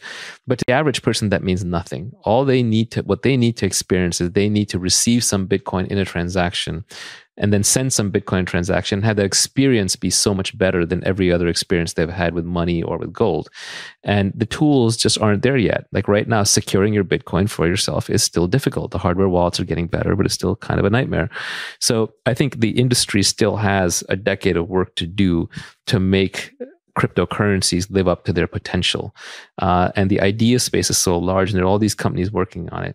But every year it gets a little easier to use. It has a few more use cases. It gets a little easier to store. And the smart contracts that are built on it become a little more interesting.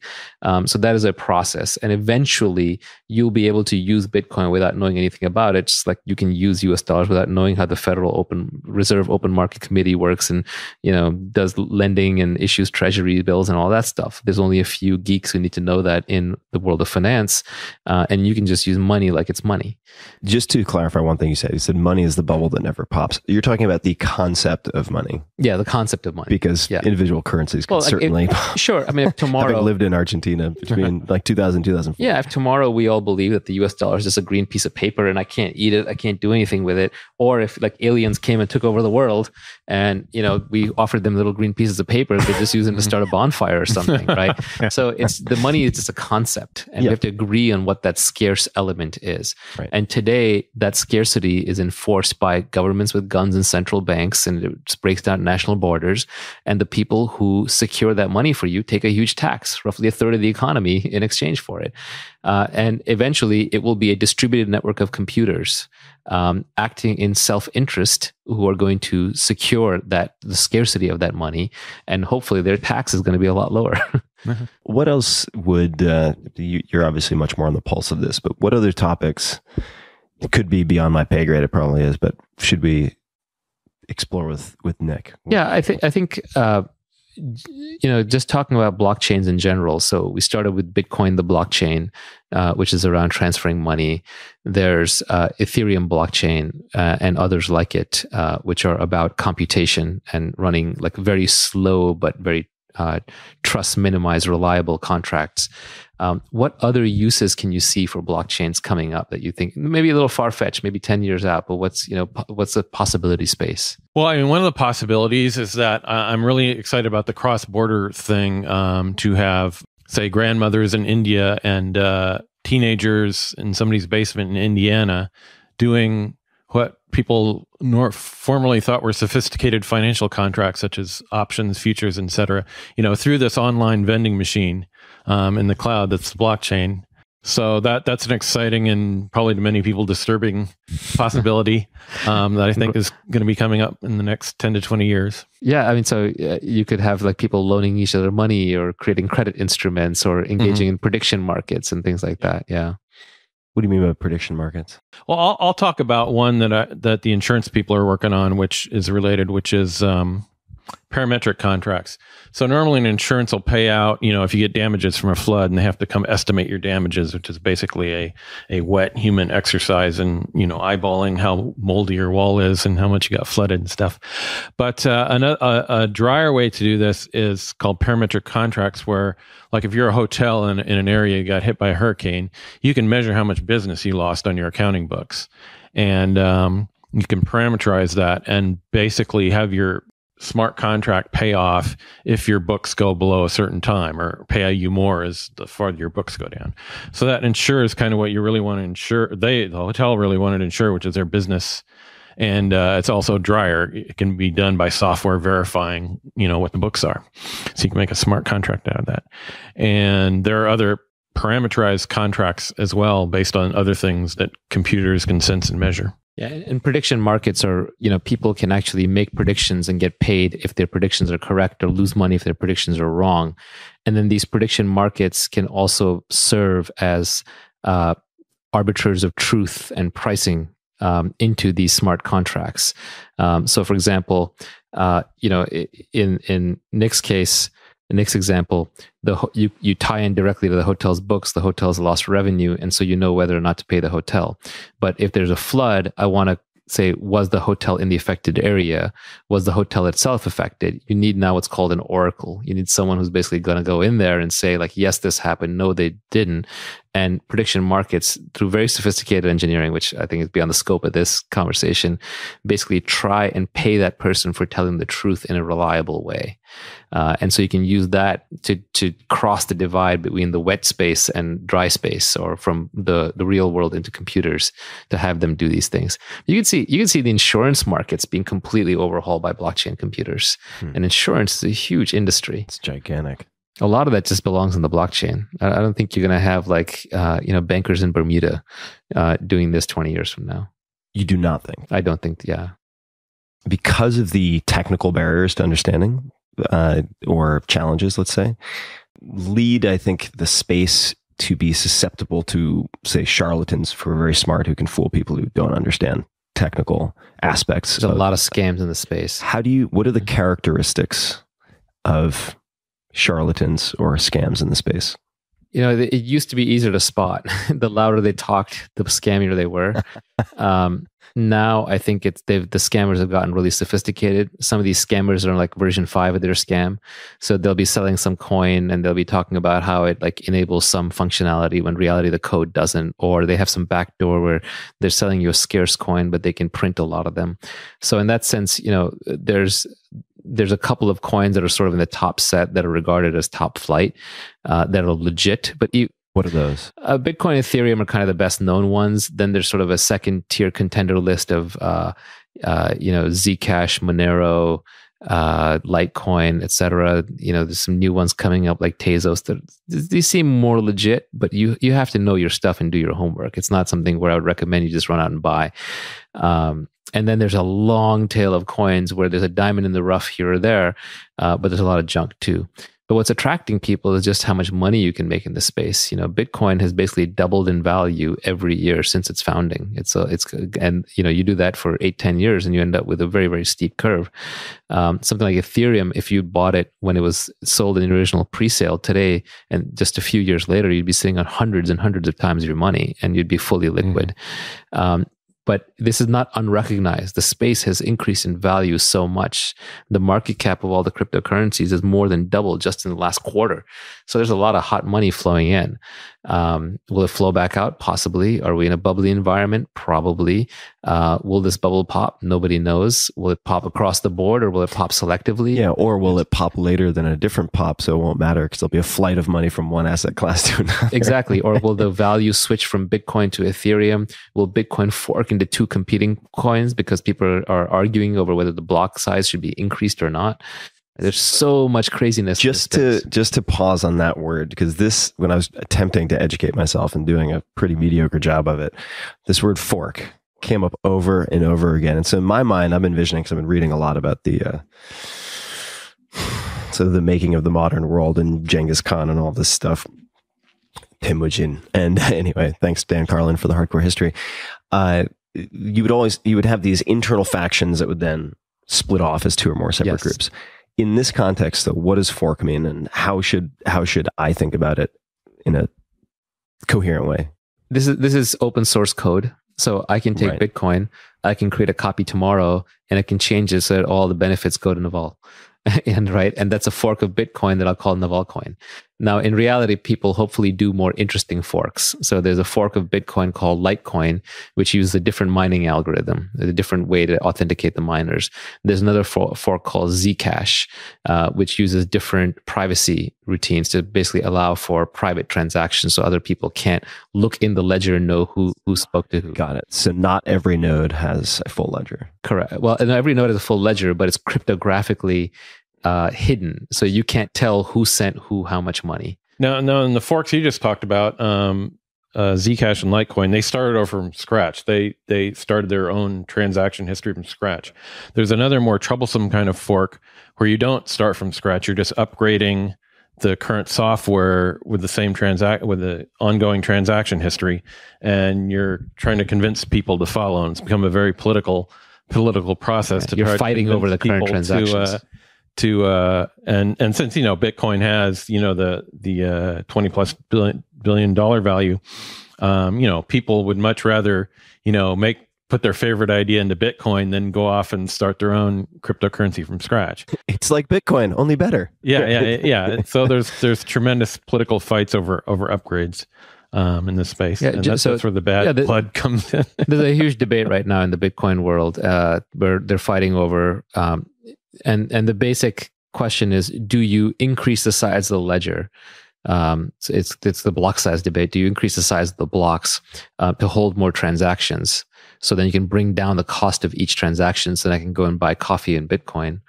Or do you leave Bitcoin alone and treat it more as like a Swiss bank where you only move around money rarely in large quantities? And the smaller transactions are done on another layer on top, where you create another software layer on top. They call it like Lightning Network is an example of that layer, which can be used for very small, very fast transactions, micropayments, or not even micro, but even like paying $5 for, at Starbucks. Because Bitcoin, literally every time you do a transaction, there are thousands to tens of thousands of computers all over the world that are recording that, replicating that, and storing that for all of time. Right. That's a lot of work. Yep. Whereas you could probably run all of Visa's computational power on a single iPad today. But it's much more centralized systems are much more efficient, but they're much less secure. That's kind of the trade-off. Yeah. And so the first choice isn't for the blockchain itself really a viable choice in terms of scaling, as it scales from 10 times the value of transactions, value per second of transactions is today, because the capacity is limited. There's these full nodes that are running that require a certain bandwidth. They have to talk to a lot of people, make a lot of copies to replicate this stuff around. And so there's a second layer Naval was talking about that really the people buying the coffee are going to have to transition to. And this has caused a lot of friction because people are going to have to transition for the small everyday purchases from Bitcoin, the blockchain itself, to this second layer. And there's competing designs for the second layer and so forth. And so there's plenty of things to cause political friction. Yeah, going back to the money definition, the debate is Bitcoin really a store of value, or is it a medium of exchange? And so, Nick, I know you don't want to get into the middle of the politics of it, but just from a pure computer science perspective, like if you were designing, if you're redesigning a BitGold today and you wanted to incorporate some of these learnings, where would you fall in on? Would you go for larger blocks? Would you go for a second layer? Oh, no, I definitely go for a second layer. I mean, I designed Bitcoin Gold with 2 layers because... And can you explain I must have lost something, just what that second layer is one more time? The first layer is the blockchain itself, the Bitcoin, we call it capital B blockchain, doing the secure transactions and the ones you can do from Albania to Zimbabwe without a trusted third party going through the blockchain. And the second layer and the ability to grow the transactions per second on that is very limited. You can grow the value per transaction quite substantially, but the ability to grow transactions per second is limited because those have a certain size and you have to make copies of them around it and so forth. I see. So the second layer would be for the coffee, the pizza. Yeah. And so as this grows, as more and more people start using this, they're competing for that limited block space and the fees are going up. And so if you want to have a cup of coffee without having to pay as much fee as you paid for the coffee, in 2 or 3 or 4 years from now, you're going to have to use one of these side chain, or what I call peripheral financial network, that it's collateralized on the blockchain. It's almost trust minimized as the blockchain itself, but it's for lower value transactions that only periodically settle on the blockchain. Mm-hmm. We talked a little bit about the, I suppose, third-party tools, sort of application layer, exchanges and so on, the user experience being suboptimal currently. But what if you could wave a magic wand and make certain things happen, make certain people invest in, say, Bitcoin, what would be required to help Bitcoin cross the chasm, to become much more mainstream? Maybe it's just inevitable and it's a matter of time. That could be it. But if you wanted to accelerate the process and it was like, okay, you can wave a magic wand and you can choose any group of people to invest, say, $10 billion into Bitcoin or whatever the number is, and then fix X, Y, and Z. That would help mass adoption and the crossing of the chasm? What are the things that come to mind? Well, I mean, currencies have traditionally been associated with governments because, especially in the modern times, they're the largest creditor and the largest debtor, and so they have the plurality of the say in what is the money other people are going to use. So right now, Bitcoin is being used for various niche purposes, where the fiat system, which is a very what they call permission system, so it blacklists people. I've met people at Bitcoin conferences. They've got plenty of money and stuff, but they've been blacklisted. They can't open bank accounts, and so forth. So there's actually the hardest thing. So, no, not necessarily. It could be just they're suspected of something, or the money laundering laws are such that if somebody does something that looks suspicious, you have to block it. And so there's a lot of that kind of very erroneous, error-prone permissioning that goes on with the bank system that doesn't go on with Bitcoin. Yeah, or PayPal. I was just thinking of a friend from New Zealand for a host of sort of coincidental factors, just had a huge nightmare in his hand that took months to resolve.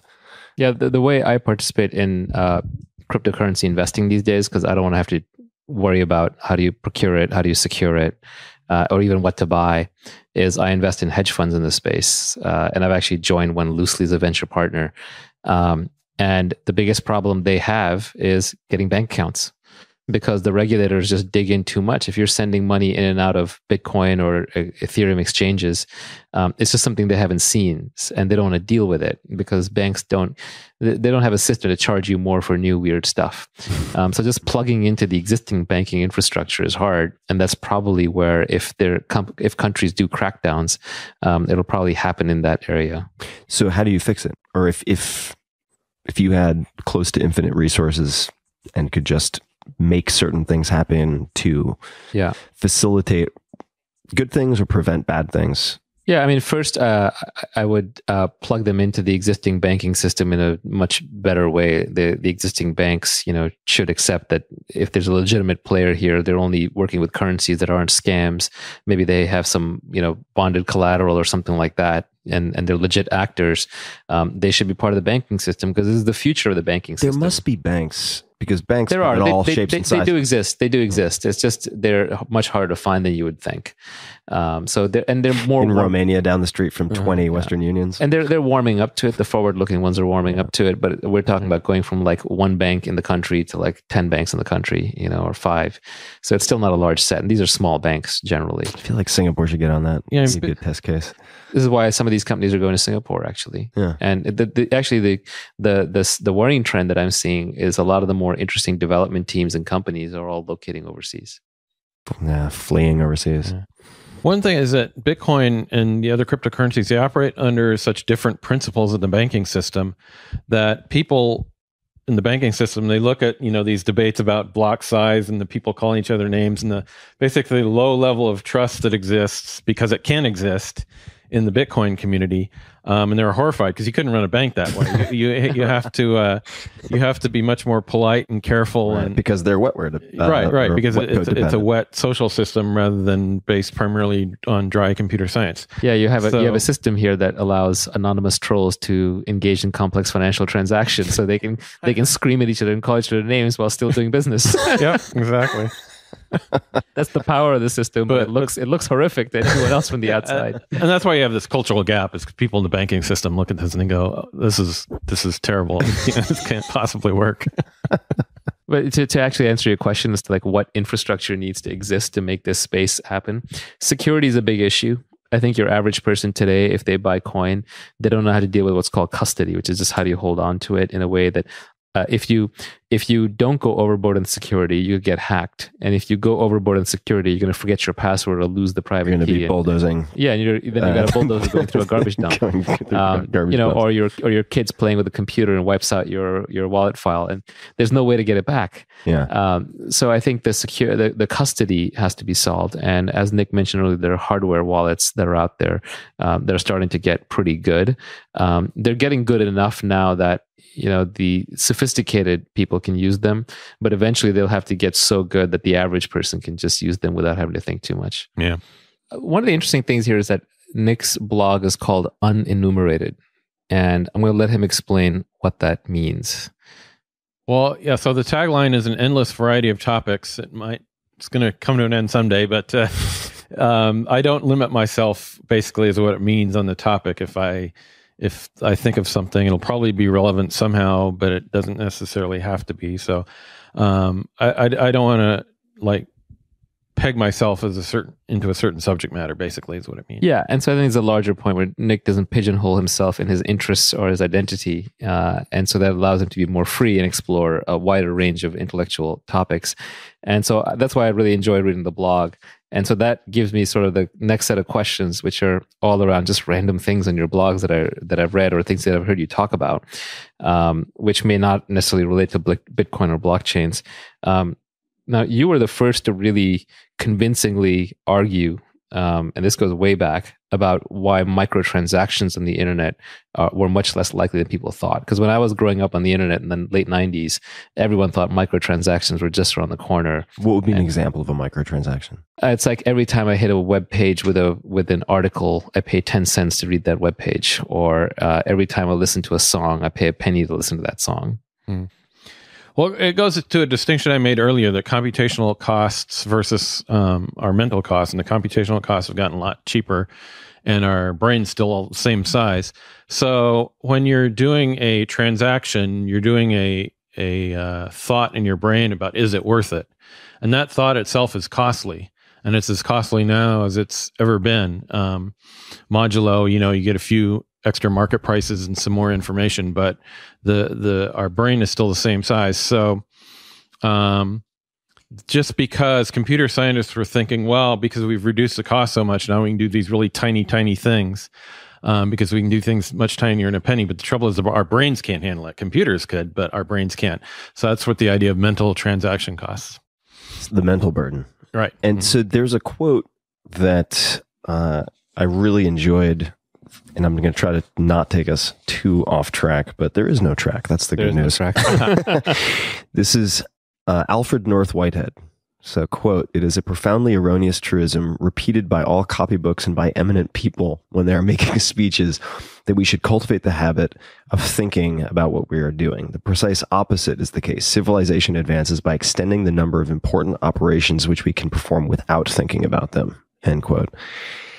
Is this applied elsewhere in your life, outside of blockchain, thinking about code and so on? I mean, are there ways that you minimize cognitive burden in other ways in your life? Minimize cognitive burden in other just ways. Making these small decisions, sort of cognitive microtransactions. Yeah, I would have to think about that for other things. I know what I was thinking there also, he was being quoted by Frederick Hayek, who was talking about how knowledge is distributed in markets. And so markets have traditionally been a tool where we can communicate what we want and how much we have for it and stuff. And that really economized. We're only accumulating, we're only using a few numbers instead of, going on and on about what we want and how much we need and how much we deserve it more than the other guy and so forth.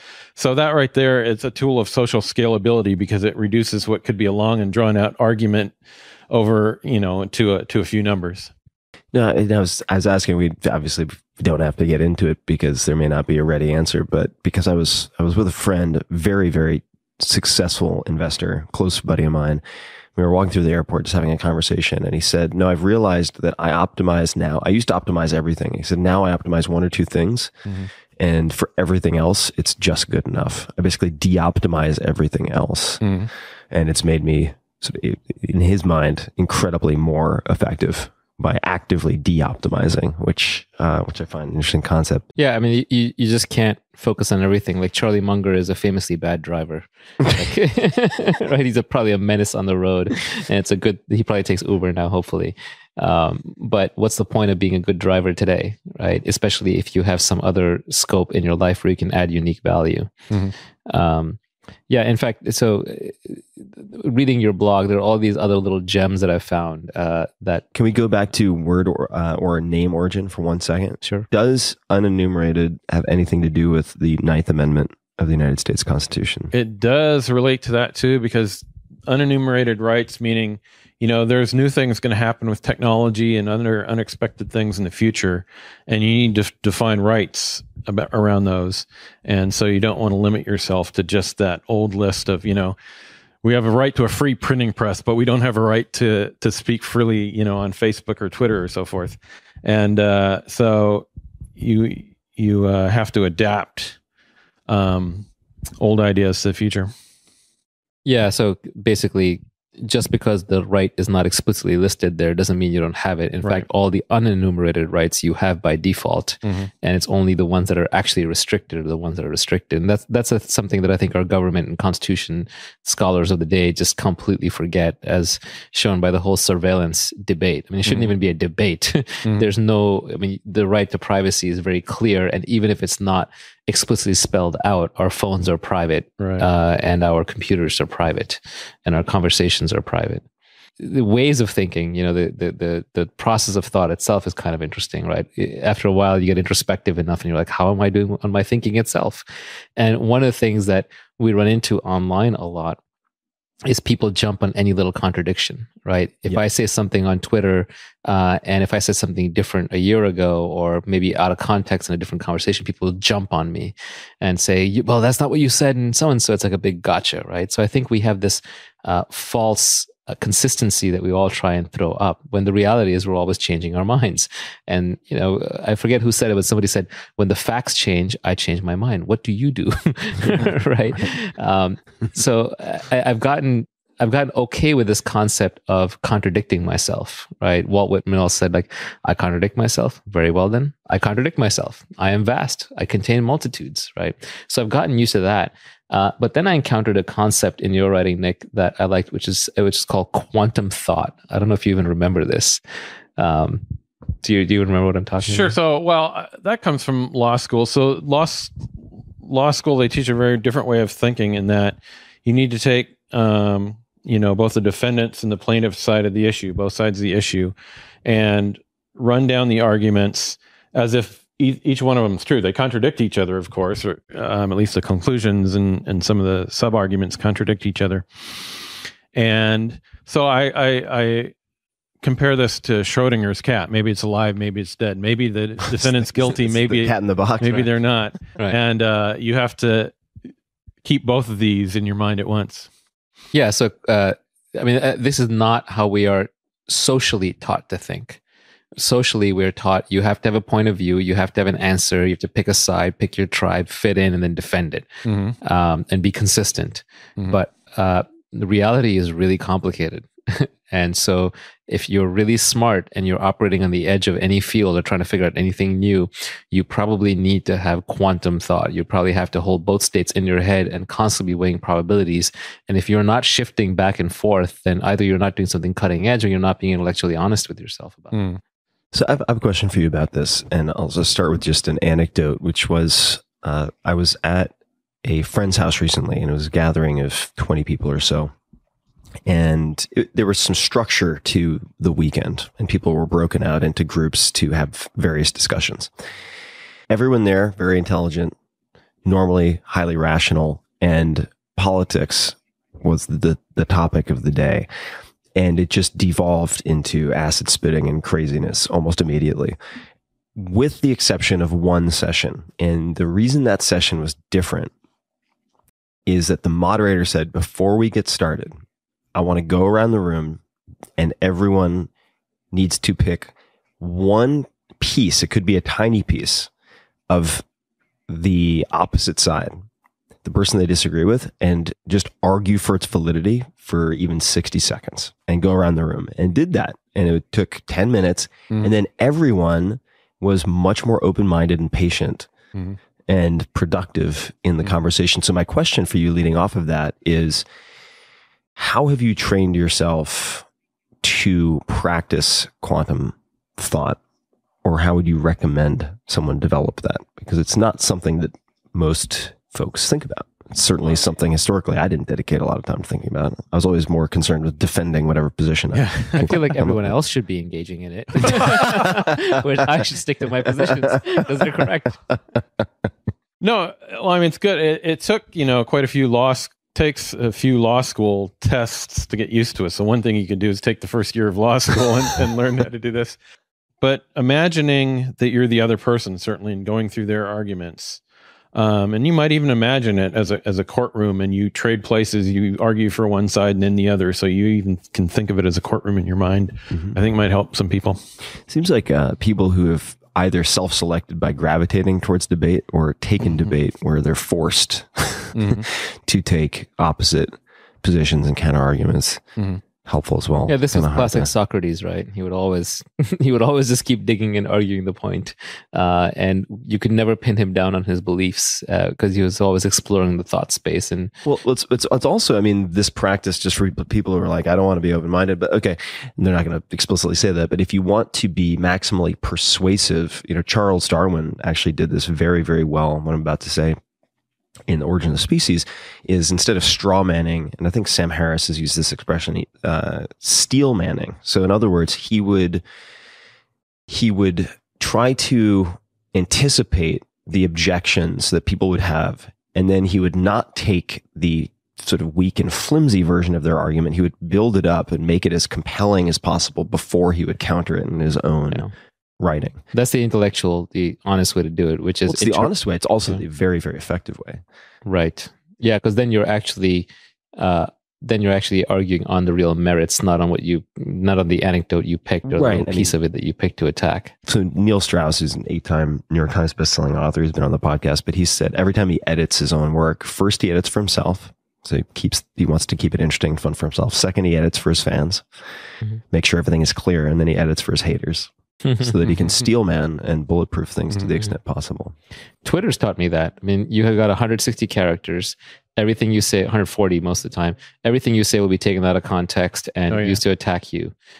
So you really just have to boil it down. You have to hone it. And I tweet mainly because it helps me clarify my own thinking. Yeah, it's quite the exercise, actually. Yeah, I think the accidental limit from text messaging days turned out to be a huge bonus for Twitter.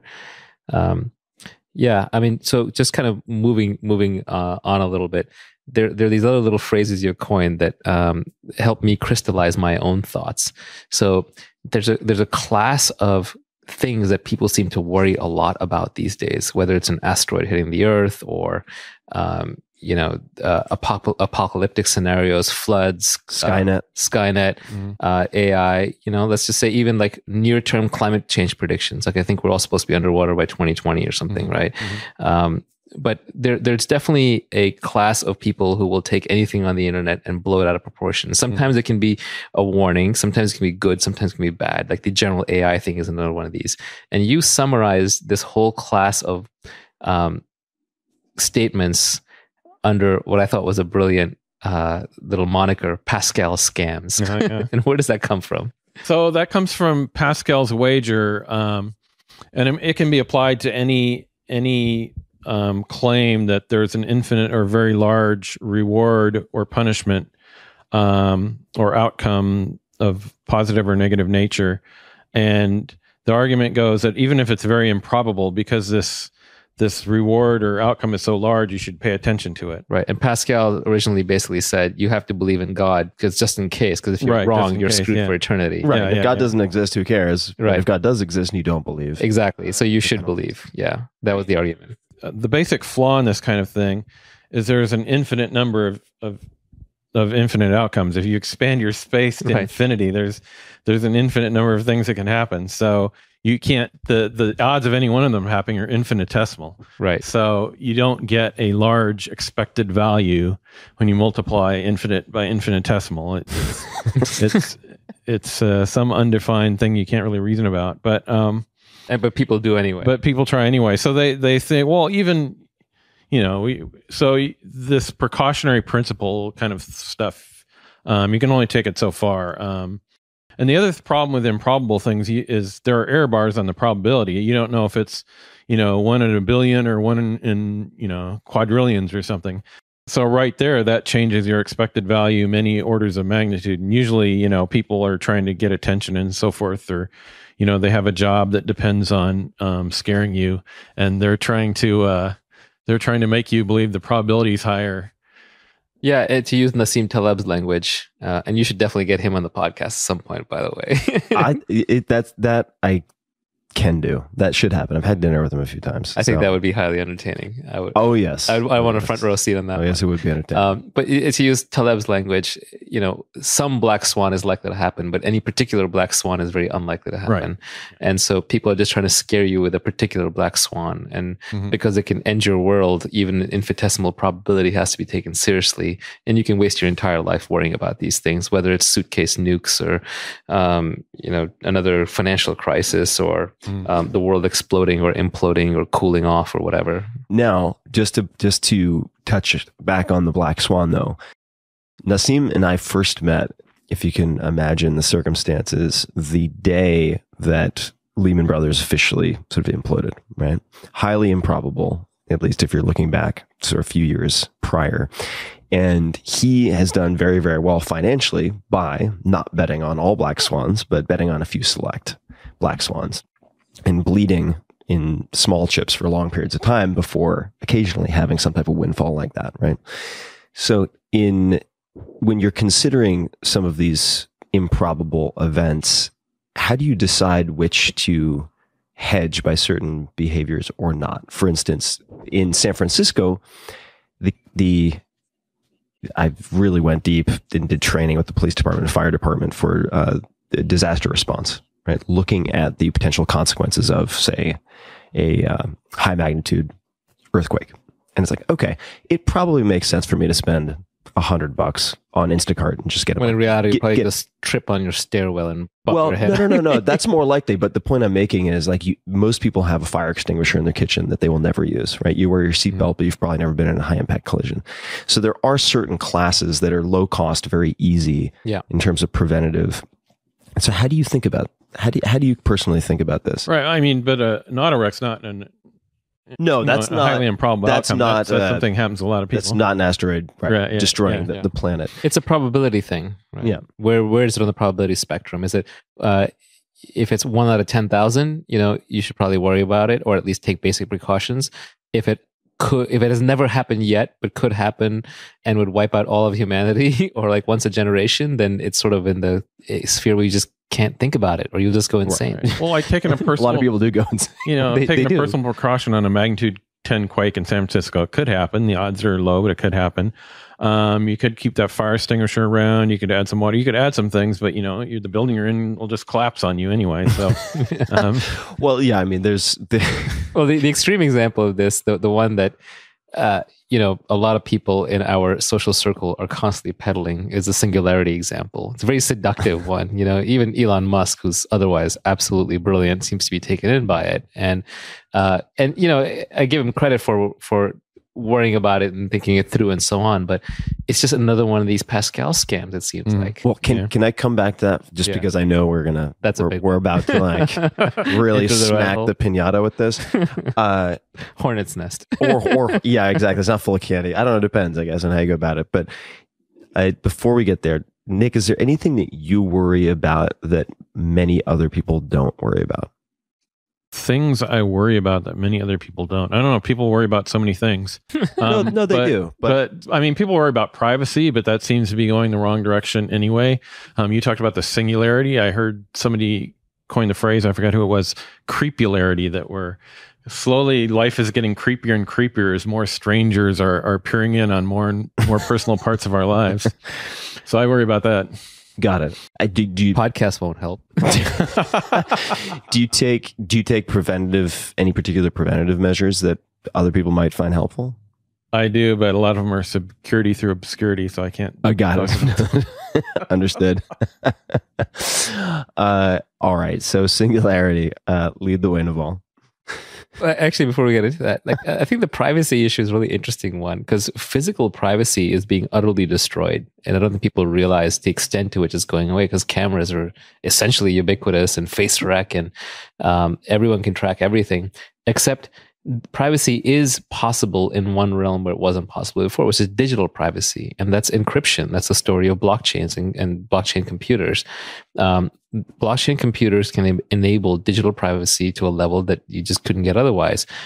So one of the sets of things we didn't talk about is things like Zcash and Monero and other blockchains that are all about privacy. I don't know if you want to touch on that at all. Yeah, there are a couple. So you can achieve, because Bitcoin doesn't require identity, you can achieve some minimal amount of privacy, but once they track, go to the Bitcoin fiat exchange, they can tie the address to an identity that way and trace it back. And there are some minimal. Basically, if you buy on an exchange, they'll know what account that the money was sent to or the coins were sent to, and then every time the coins move, someone can analyze the blockchain because they have a copy too. They can say it went from account X to account Y to account Z, and they might lose track of you somewhere along the way, but I even heard someone say that law enforcement is starting to refer to Bitcoin as prosecution futures because sometime in the future they will be able to unwind that transaction, figure out who was doing what. It'll be like analyzing Lance Armstrong's blood 10 years later. Yeah, they're like, oh no, we do have that. Yeah, blood. we still have the copy, and now the technology's gotten better. Right. Prosecution futures. A guy named David Chaum invented mixes, and applying a mixing and blinding and applying this technique to money. Tor is a version of applying it to communications, but applying this to money, so you can do a little bit of mixing or tumbling in Bitcoin, but Monero, you can do it quite a bit better. And then Zcash has an even more advanced privacy features. So. Yeah, essentially, Monero, and I don't want to, the Monero community is very acidic, and they fight the Zcash community, so they get into battles with each other. But there are different approaches. Like one approach is, I'm doing a transaction and there are 5 other people doing a transaction. We all pool our transactions together. And then, so someone who's trying to analyze the blockchain will just see that 5 transactions were done and these were 5 participants, but they can't tell what went to whom. And something like Zcash takes it a step further, and just the entire ledger is opaque. Like it's all cryptographically protected. You can't tell who exchanged what. And there are these crazy complicated proofs that go into proving who still has what money. And in theory, Zcash is very private. It's sort of the extreme edge of privacy, but it's computationally extremely expensive, and it's brand new cryptography, which hasn't yet withstood the test of time. What makes a particular currency appreciate in value? I know this is probably a stupid sounding question, but I guess because on one hand you have these nuanced sort of technological features, right? So someone might focus, or say as a particular currency might focus more on privacy, and then another might focus more on X, Y, and Z. Then you have supply and demand, right? If Kim Kardashian gets up tomorrow morning and decides that she's read a lot about Bitcoin and wants to Instagram about it for the next 10 days straight, I would imagine that would have an impact on prices. I think you can look at a framework of, you can say, first of all, is this doing something novel and useful? Like, first of all, is this useful? Is privacy useful? Is computation useful? Is exchanging money useful? Then you can say, is this the right technology solution? Because there's probably 20 other blockchains competing for it. Then, is it being adopted? Is there a network effect? Do people have it in their wallets? Is the infrastructure exists? Are they using it? And then supply and demand. And that gets gamed a lot. Sometimes the developers of these coins are pumping out more coins in the background. You don't know, or they reserve the right. You have to read the source code to figure it out. So that's why investing in some of these extreme so-called altcoins or app coins is very scary.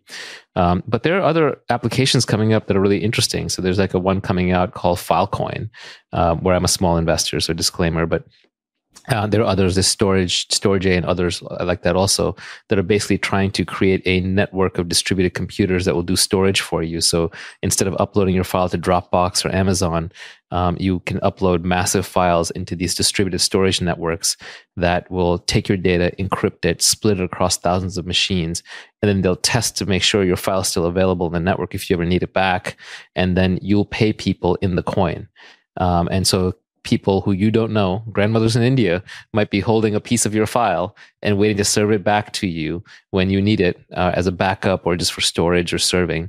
And you'll be paying them fully anonymously and from far away, and the whole transaction is handled through the network.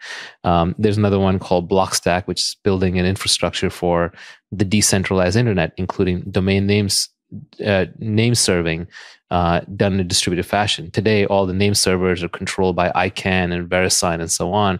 But what if you could split that out amongst a distributed network of computers? You could pay people in coin on the network for doing that. So these kinds of applications are coming up. And for each one of these, you look at like, is it novel? Is it useful? What's the competition? Is the code secure? Are the developers scammers? Are there backdoors? What's the supply and demand? So it's still completely Wild West, which is both the opportunity and the terror of it. I mean, I think the average person who's investing in coins, on most of them, is probably going to lose their shirts over a long enough period of time because the scammers are really sophisticated. But I think the really smart people who know what they're doing and maybe get a little bit lucky are going to make generational fortunes. Nick, what are your thoughts on the singularity? So, well, I mean, well, getting back to Pascal. I was going to try to do something clever with generations, but I was like, you know what? I can do this. A lot of the ICOs are scams.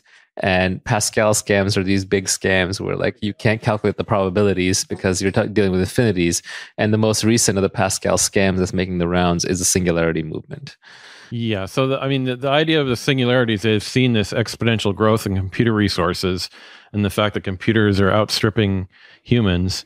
And then they sort of impute from that, and you can also see computers take over, things that used to be considered a sign of intelligence to be able to add and subtract quickly. And now computers can do that billions of times faster than humans. So, and the gap keeps growing and growing. Once computer can do something, the gap's just going to keep growing and growing. But the idea of the singularity tends to be that you get a general intelligence. Like at some point, computers can do everything humans can do. And all of a sudden, very quickly, they can do it faster and faster and faster. They start designing improved versions of themselves. And it's a runaway effect, and humans soon become obsolete and or prey for Terminators and whatever. And we can't predict. And so one of the conceits is the idea that, we'll no longer be able to predict the future. The thing is, that's basically true today for a lot of things. Yeah. You can't, the stock market's an ongoing running singularity. You can't predict day to day. If you could make a fortune. So yeah, you laid out a lot of arguments against it. I mean, another one is just, what is this general intelligence thing? Like, humans are highly adapted to specialized machines, and every other animal that's around today, including the cockroach, is just as evolved as we are. It's just different fitness functions. And so it has a different concept of intelligence that it needs to survive. And machine intelligence that we've developed so far is extremely specialized. So there probably is no such thing as general intelligence. Instead, what we have is machines that are brilliant at calculation, but terrible at other things. And now they're getting brilliant at face recognition, but that doesn't mean they're going to be really great at me solving my next debate with my wife. Right? Well, and something else you touched on that I appreciated, and as a non-scientist, non-engineer who sometimes pretends to do such in physical performance and whatnot. Quote, there is, as Feynman said, it's Richard Feynman. Everybody should read, surely you're joking, Mr. Feynman. But I digress. There is, as Feynman said, quote, plenty of room at the bottom, end quote, but it is by no means infinite given actual demonstrated physics. That means all growth curves that look exponential or more in the short run turn over and become S-curves or similar in the long run, unless we discover physics that we do not now know, as information and data processing under physics as we know it are limited by the number of particles we have access to. And that in turn can only increase in the long run by at most a cubic polynomial, and probably much less than that since space is mostly empty. It seems underlying the singularity is the assumption that exponential continues to be exponential indefinitely. Right. I mean, we've had exponential growth for computers for most of the last century. Yeah. And so we have this vast resources that I've already talked about to take advantage of, but the future, you're going to face these physics limits, limits on the heat that your circuits give out. They turn into toasters, and so forth. So, and it's the limit set by quantum mechanics. And we've reached that in some, I don't think Moore's law really applies to transistors necessarily anymore. The original Moore's law about the number of transistors, I think that's already... Yeah, there's the physical limits of how far transistors can go. Then there's a question of, are transistors even the right medium? Like, maybe to exhibit our variation of specialized intelligence, it needs to be on wetware, like it needs to be on tissue. And we have not yet gotten to growing brain tissue and then programming it. That's a long ways off. And then you have to deal with the fact that our brains evolve or our intelligence evolves in reaction to our environment, and even genetic algorithms evolve in reaction to fitness functions. So you not only would you have to create a computer that could run on our tissue to exhibit our kind of intelligence. But then you would also have to put it in our kind of environment, and its rate of learning would be limited by what inputs our environment can provide. Right. And if you're going to go do all that work, then just have a baby. It takes 9 months, and we already know how to do it. And save yourself a lot of time. Well, on that point related to environment, this is, and you've written quite a bit on this, but I underlined one portion, quote, "So these evolutionary techniques and other machine learning techniques are often interesting and useful, but the severely limited ability of computers to simulate most real-world phenomena means that no runway is in store. Just potentially much more incremental improvements, which will be much greater in simulable arenas and much smaller in others, and will slowly improve as the accuracy and completeness of our simulations slowly improves." Just to underscore what you just said. You need access to the environment or the ability to create. Right. There's also a probabilistic argument against general intelligence, which is the universe is so vast and so large that if it's the same people who make the general intelligence argument also make the we're living in a simulation argument.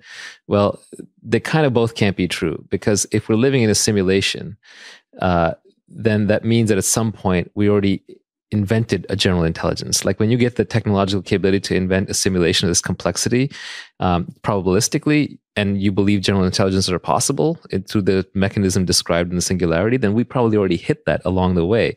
So that means that whatever that general AI is already exists, and we're just living inside its sim. Mm-hmm. So why do we have to worry about it suddenly emerging here, then killing us all?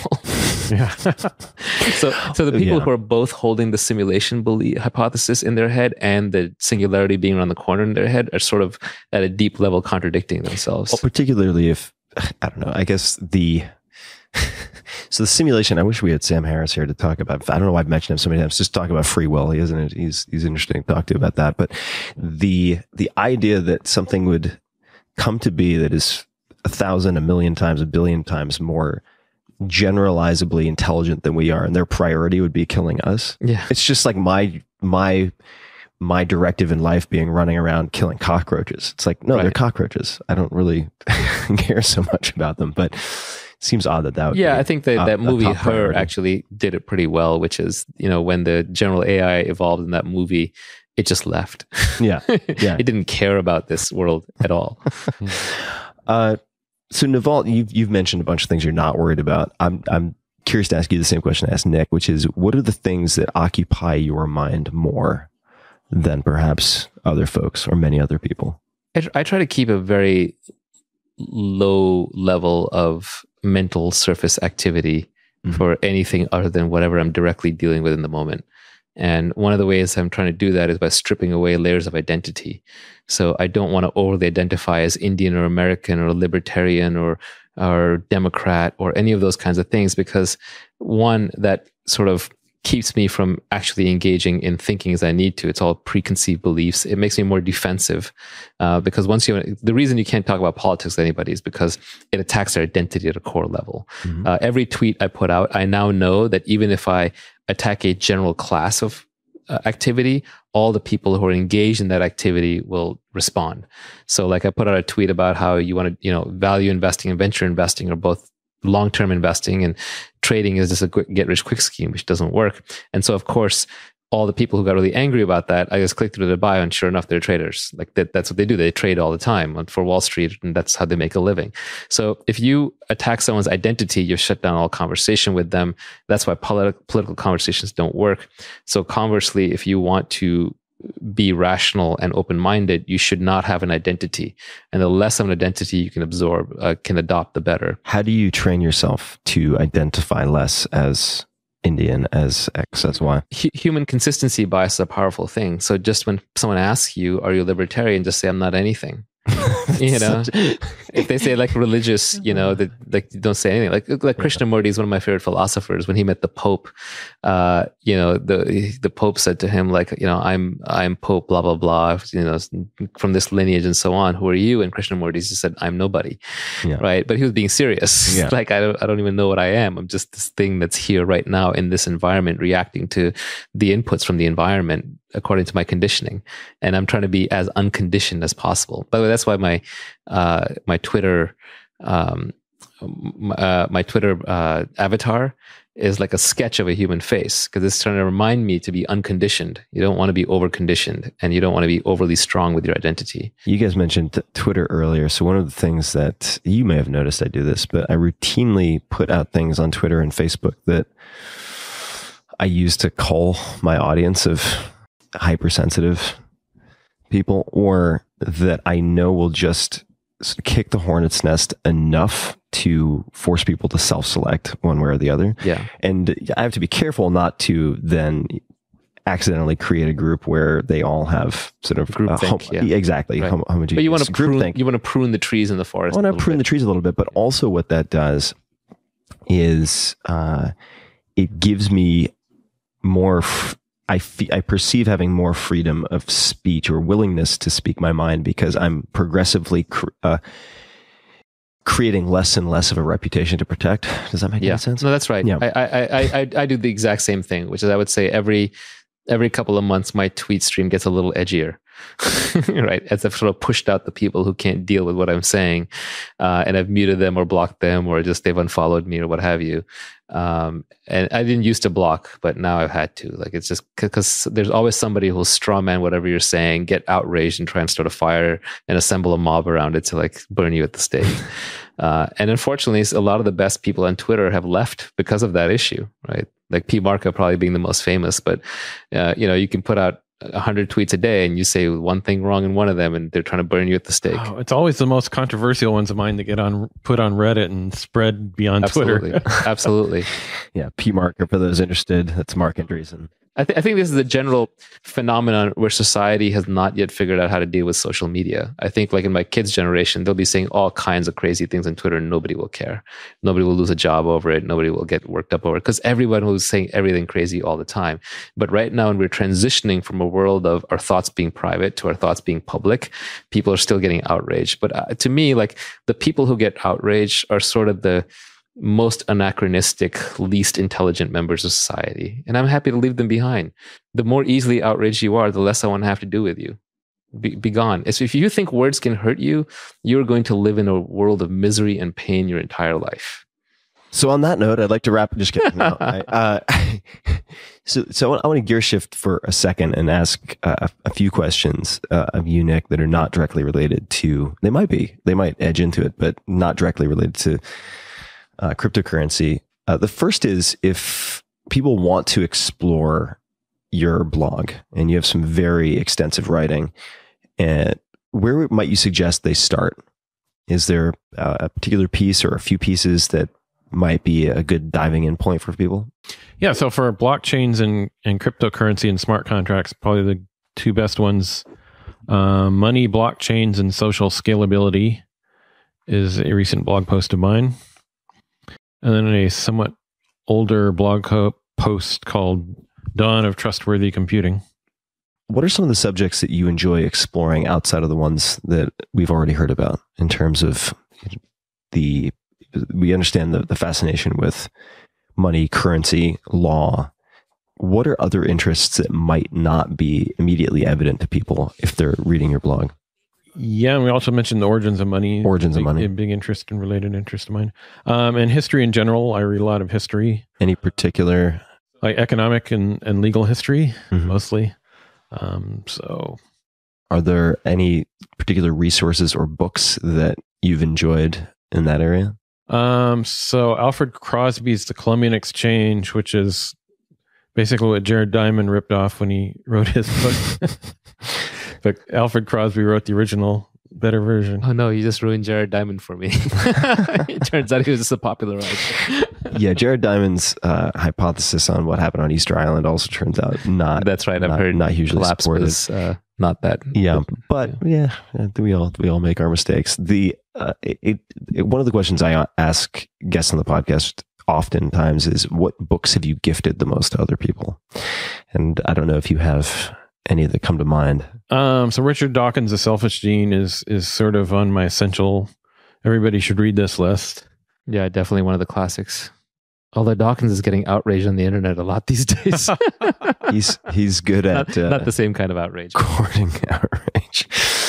Oh my God. I saw Yeah, public talk of his in Los Angeles not too long. It was fantastic, but I was just like every given second, I'm like, I wonder if this room is going to explode. Like, not with outrage or applause, like literally explode. Any other books that come to mind? And I mean, Matt Ridley's written seveal good books on evolution, social evolution, and a couple on genetic evolution as well. How do you spell his last name? Matt, Ridley. Oh, Ridley. Okay, got it. Yeah, I think 3 or 4 of my top 20 books of all time are all Ridley's. Rational Optimist, Genome, Red Queen, Origins of Virtue. Which is your favorite? Oh, if you had to recommend one. Rational Optimist. Oh, and he has Evolution of Everything, which I haven't read yet. If you were teaching this is for you, Nick. If you were teaching let's call it a high school freshman class or seminar, could be on any topic, what would you teach? Well, I just gave some lectures at my honorary doctorate university on related lectures on the origins of money and blockchains and cryptocurrency. Mm-hmm. So to me, those are 3 closely related topics that I like to. And how they're related. Over what period of time did you teach that class? Or was it a handful? Those were like hour-long lectures. So I tried to cram way too much into it. What would you hope people would take from those lectures if they only remembered 2 or 3 things? Are there any core critical takeaways you would hope them? So money is not arbitrary. If you look at the history, origins of money, you see all sorts of different things, textiles and yapstones and this and that and so forth. But indeed, it's not arbitrary. There are very consistent things like unforgeable costliness, the demand for scarce supply, and the durability, people choosing durable objects. So that sort of realizing that by reading that is partly of what helped me figure out, you could do this in cyberspace as well. Mm-hmm. So what does in your life, what does money buy you? I know it may sound like an odd question. In my life in particular? Yeah. Not as much as one would have thought, because I find myself consuming time to do things that I would like to substitute money for, but can't. I have to take the time to do them anyway. So, what drives you to write as much as you do? Well, partly that's what I want to do in life. Mm-hmm. So you enjoy the process of writing? I like the freedom of thought and stuff, and so I'd much rather sit at home thinking my own stuff than thinking what my boss wants me to think. Right. What are things you'd like to write about that you haven't had a chance to explore yet, or that you have on deck? So I've written some things about the Industrial Revolution that I have some unique thoughts on, but I'm so busy with other things I'll probably never get to. And on what I call the Exploration Explosion, how Europeans were able to go around the globe and take over the world's trade routes and so forth, after Columbus. So there's all sorts of those are 2 of my favorites, but there's plenty of others as well. I'll never have time to do. Can you give any teaser snippets or concepts from the Industrial Revolution? Well, I don't know if this made it on the recording, but the hourglass was mentioned earlier as an underrated invention. This humble glass thing with sand in it. So Europe invented like the mechanical clock, and which I think most people recognize as an important invention. But they also, at the same time, and not coincidentally that it happened at the same time, they invented the hourglass. And the hourglass keeps time between one hour and another, and then the clock, which at the beginning was only in the bell tower, chimes the hour for the whole city. And so it's the hourglass that people would time their activities with and so forth. And professors would time their lectures, and people would, agree to meet at certain times. And just that temporal coordination was happening quite a bit more in Europe than anywhere else. And they also turned it into a navigational technique called dead reckoning, where you would look at your knot slipping through the water, and then you'd use the hourglass to measure the time. And then you would also use that hourglass to record the time, record when you made the measurement. And so you'd keep track, just dead reckoning of how far you're going. And that's a technique Columbus used and Magellan used and so forth. So that hourglass was used in all that stuff, and underappreciated. Yeah. And there's some poor guy whose job it was to flip it every hour, exactly in the hour. Mm-hmm. If you had a gigantic billboard could put anything on it, just a message to get out to millions of people or more, what would you potentially put on that? Does anything come to mind? A gigantic billboard. Well, the phrase Naval quoted me earlier: "Trusted third parties are security holes." Anybody in the blockchain space, I would like to get that in their head. That's basically the key to the whole design. Why the whole design is like it is, and so forth. Naval, do you have any other questions before I wrap up with a few? No, I mean, I would just really encourage people to go read Nick's blog. He is a true polymath. He's written about stuff, as he mentioned, ranging from the hourglasses and clocks, the Industrial Revolution, to blockchains, to law and policy and privacy and rights and singularity and freedoms. And I just learned something every time I go to his blogs. I've probably now finished about half the pieces on there, and they're always highly inspirational and educational. Yeah, people often ask, listeners ask me a question related to the maxim that you hear in Silicon Valley a lot, which is you're the average of the 5 people you associate with most. What do I do if I don't have access to 5 people I want to be the average of? And the answer, or one of the answers, is read. Choose your reading sources very wisely. And I would agree. The depth and breadth of what you cover is really, really astonishing. My smartest teachers, mentors, peers these days are all on Twitter and blogs, and they're mostly autodidacts. Like they might have they're self-taught, right? Fancy word, but they might have degrees in whatever, but the reality is they're curious people. And the internet is the myth of the Library of Alexandria writ large. Like you can find anything and everything. You can become an expert in anything. You can talk to anybody. So I used to feel guilty about spending so much time on the internet, but now I don't. As long as I'm reading interesting things from the people that I think are really smart, what's the downside? Agreed. On Twitter, where can people say hello? What is your Twitter handle? Yeah, my Twitter handle is @NickSabo4. Okay, and that's NickSZ. Yes. ABO, the number 4. Number 4, yeah. Very cool. Well, that I think about covers it for a first gathering at Cuss and Naval. And you can get a 25% discount on Naval coin if you go to tim.blog/. No, I'm kidding. That is hence prices are going up. Prices are going up. But wait, that's not all. We'll have hopefully more for you guys soon. This was a real blast. Thanks so much for the time, Nick. Thank you. This is really fun. And Naval, always a pleasure. Thank you for helping put this together. Thank you for having us. It's fantastic. And to everybody listening, we will have show notes, links to everything we mentioned, Nick's blog, books, as many resources as we can think up, probably Cryptocurrency 101, a handful of articles we'll recommend in sequence as well in the show notes. You can find those at tim.blog/podcast. And that will take you to show notes for every other episode as well. And until next time, as always, thank you for listening. Hey guys, this is Tim again. Just a few more things before you take off. Number 1, this is 5 Bullet Friday. Do you want to get a short email from me? Or would you enjoy getting a short email from me every Friday that provides a little morsel of fun before the weekend? And 5 Bullet Friday is a very short email where I share the coolest things I've found or that I've been pondering over the week. That could include favorite new albums that I've discovered. It could include gizmos and gadgets and all sorts of weird shit that I've somehow dug up in the world of the esoteric as I do. It could include favorite articles that I've read and that I've shared with my close friends, for instance. And it's very short. It's just a little tiny bite of goodness before you head off for the weekend. So if you want to receive that, check it out.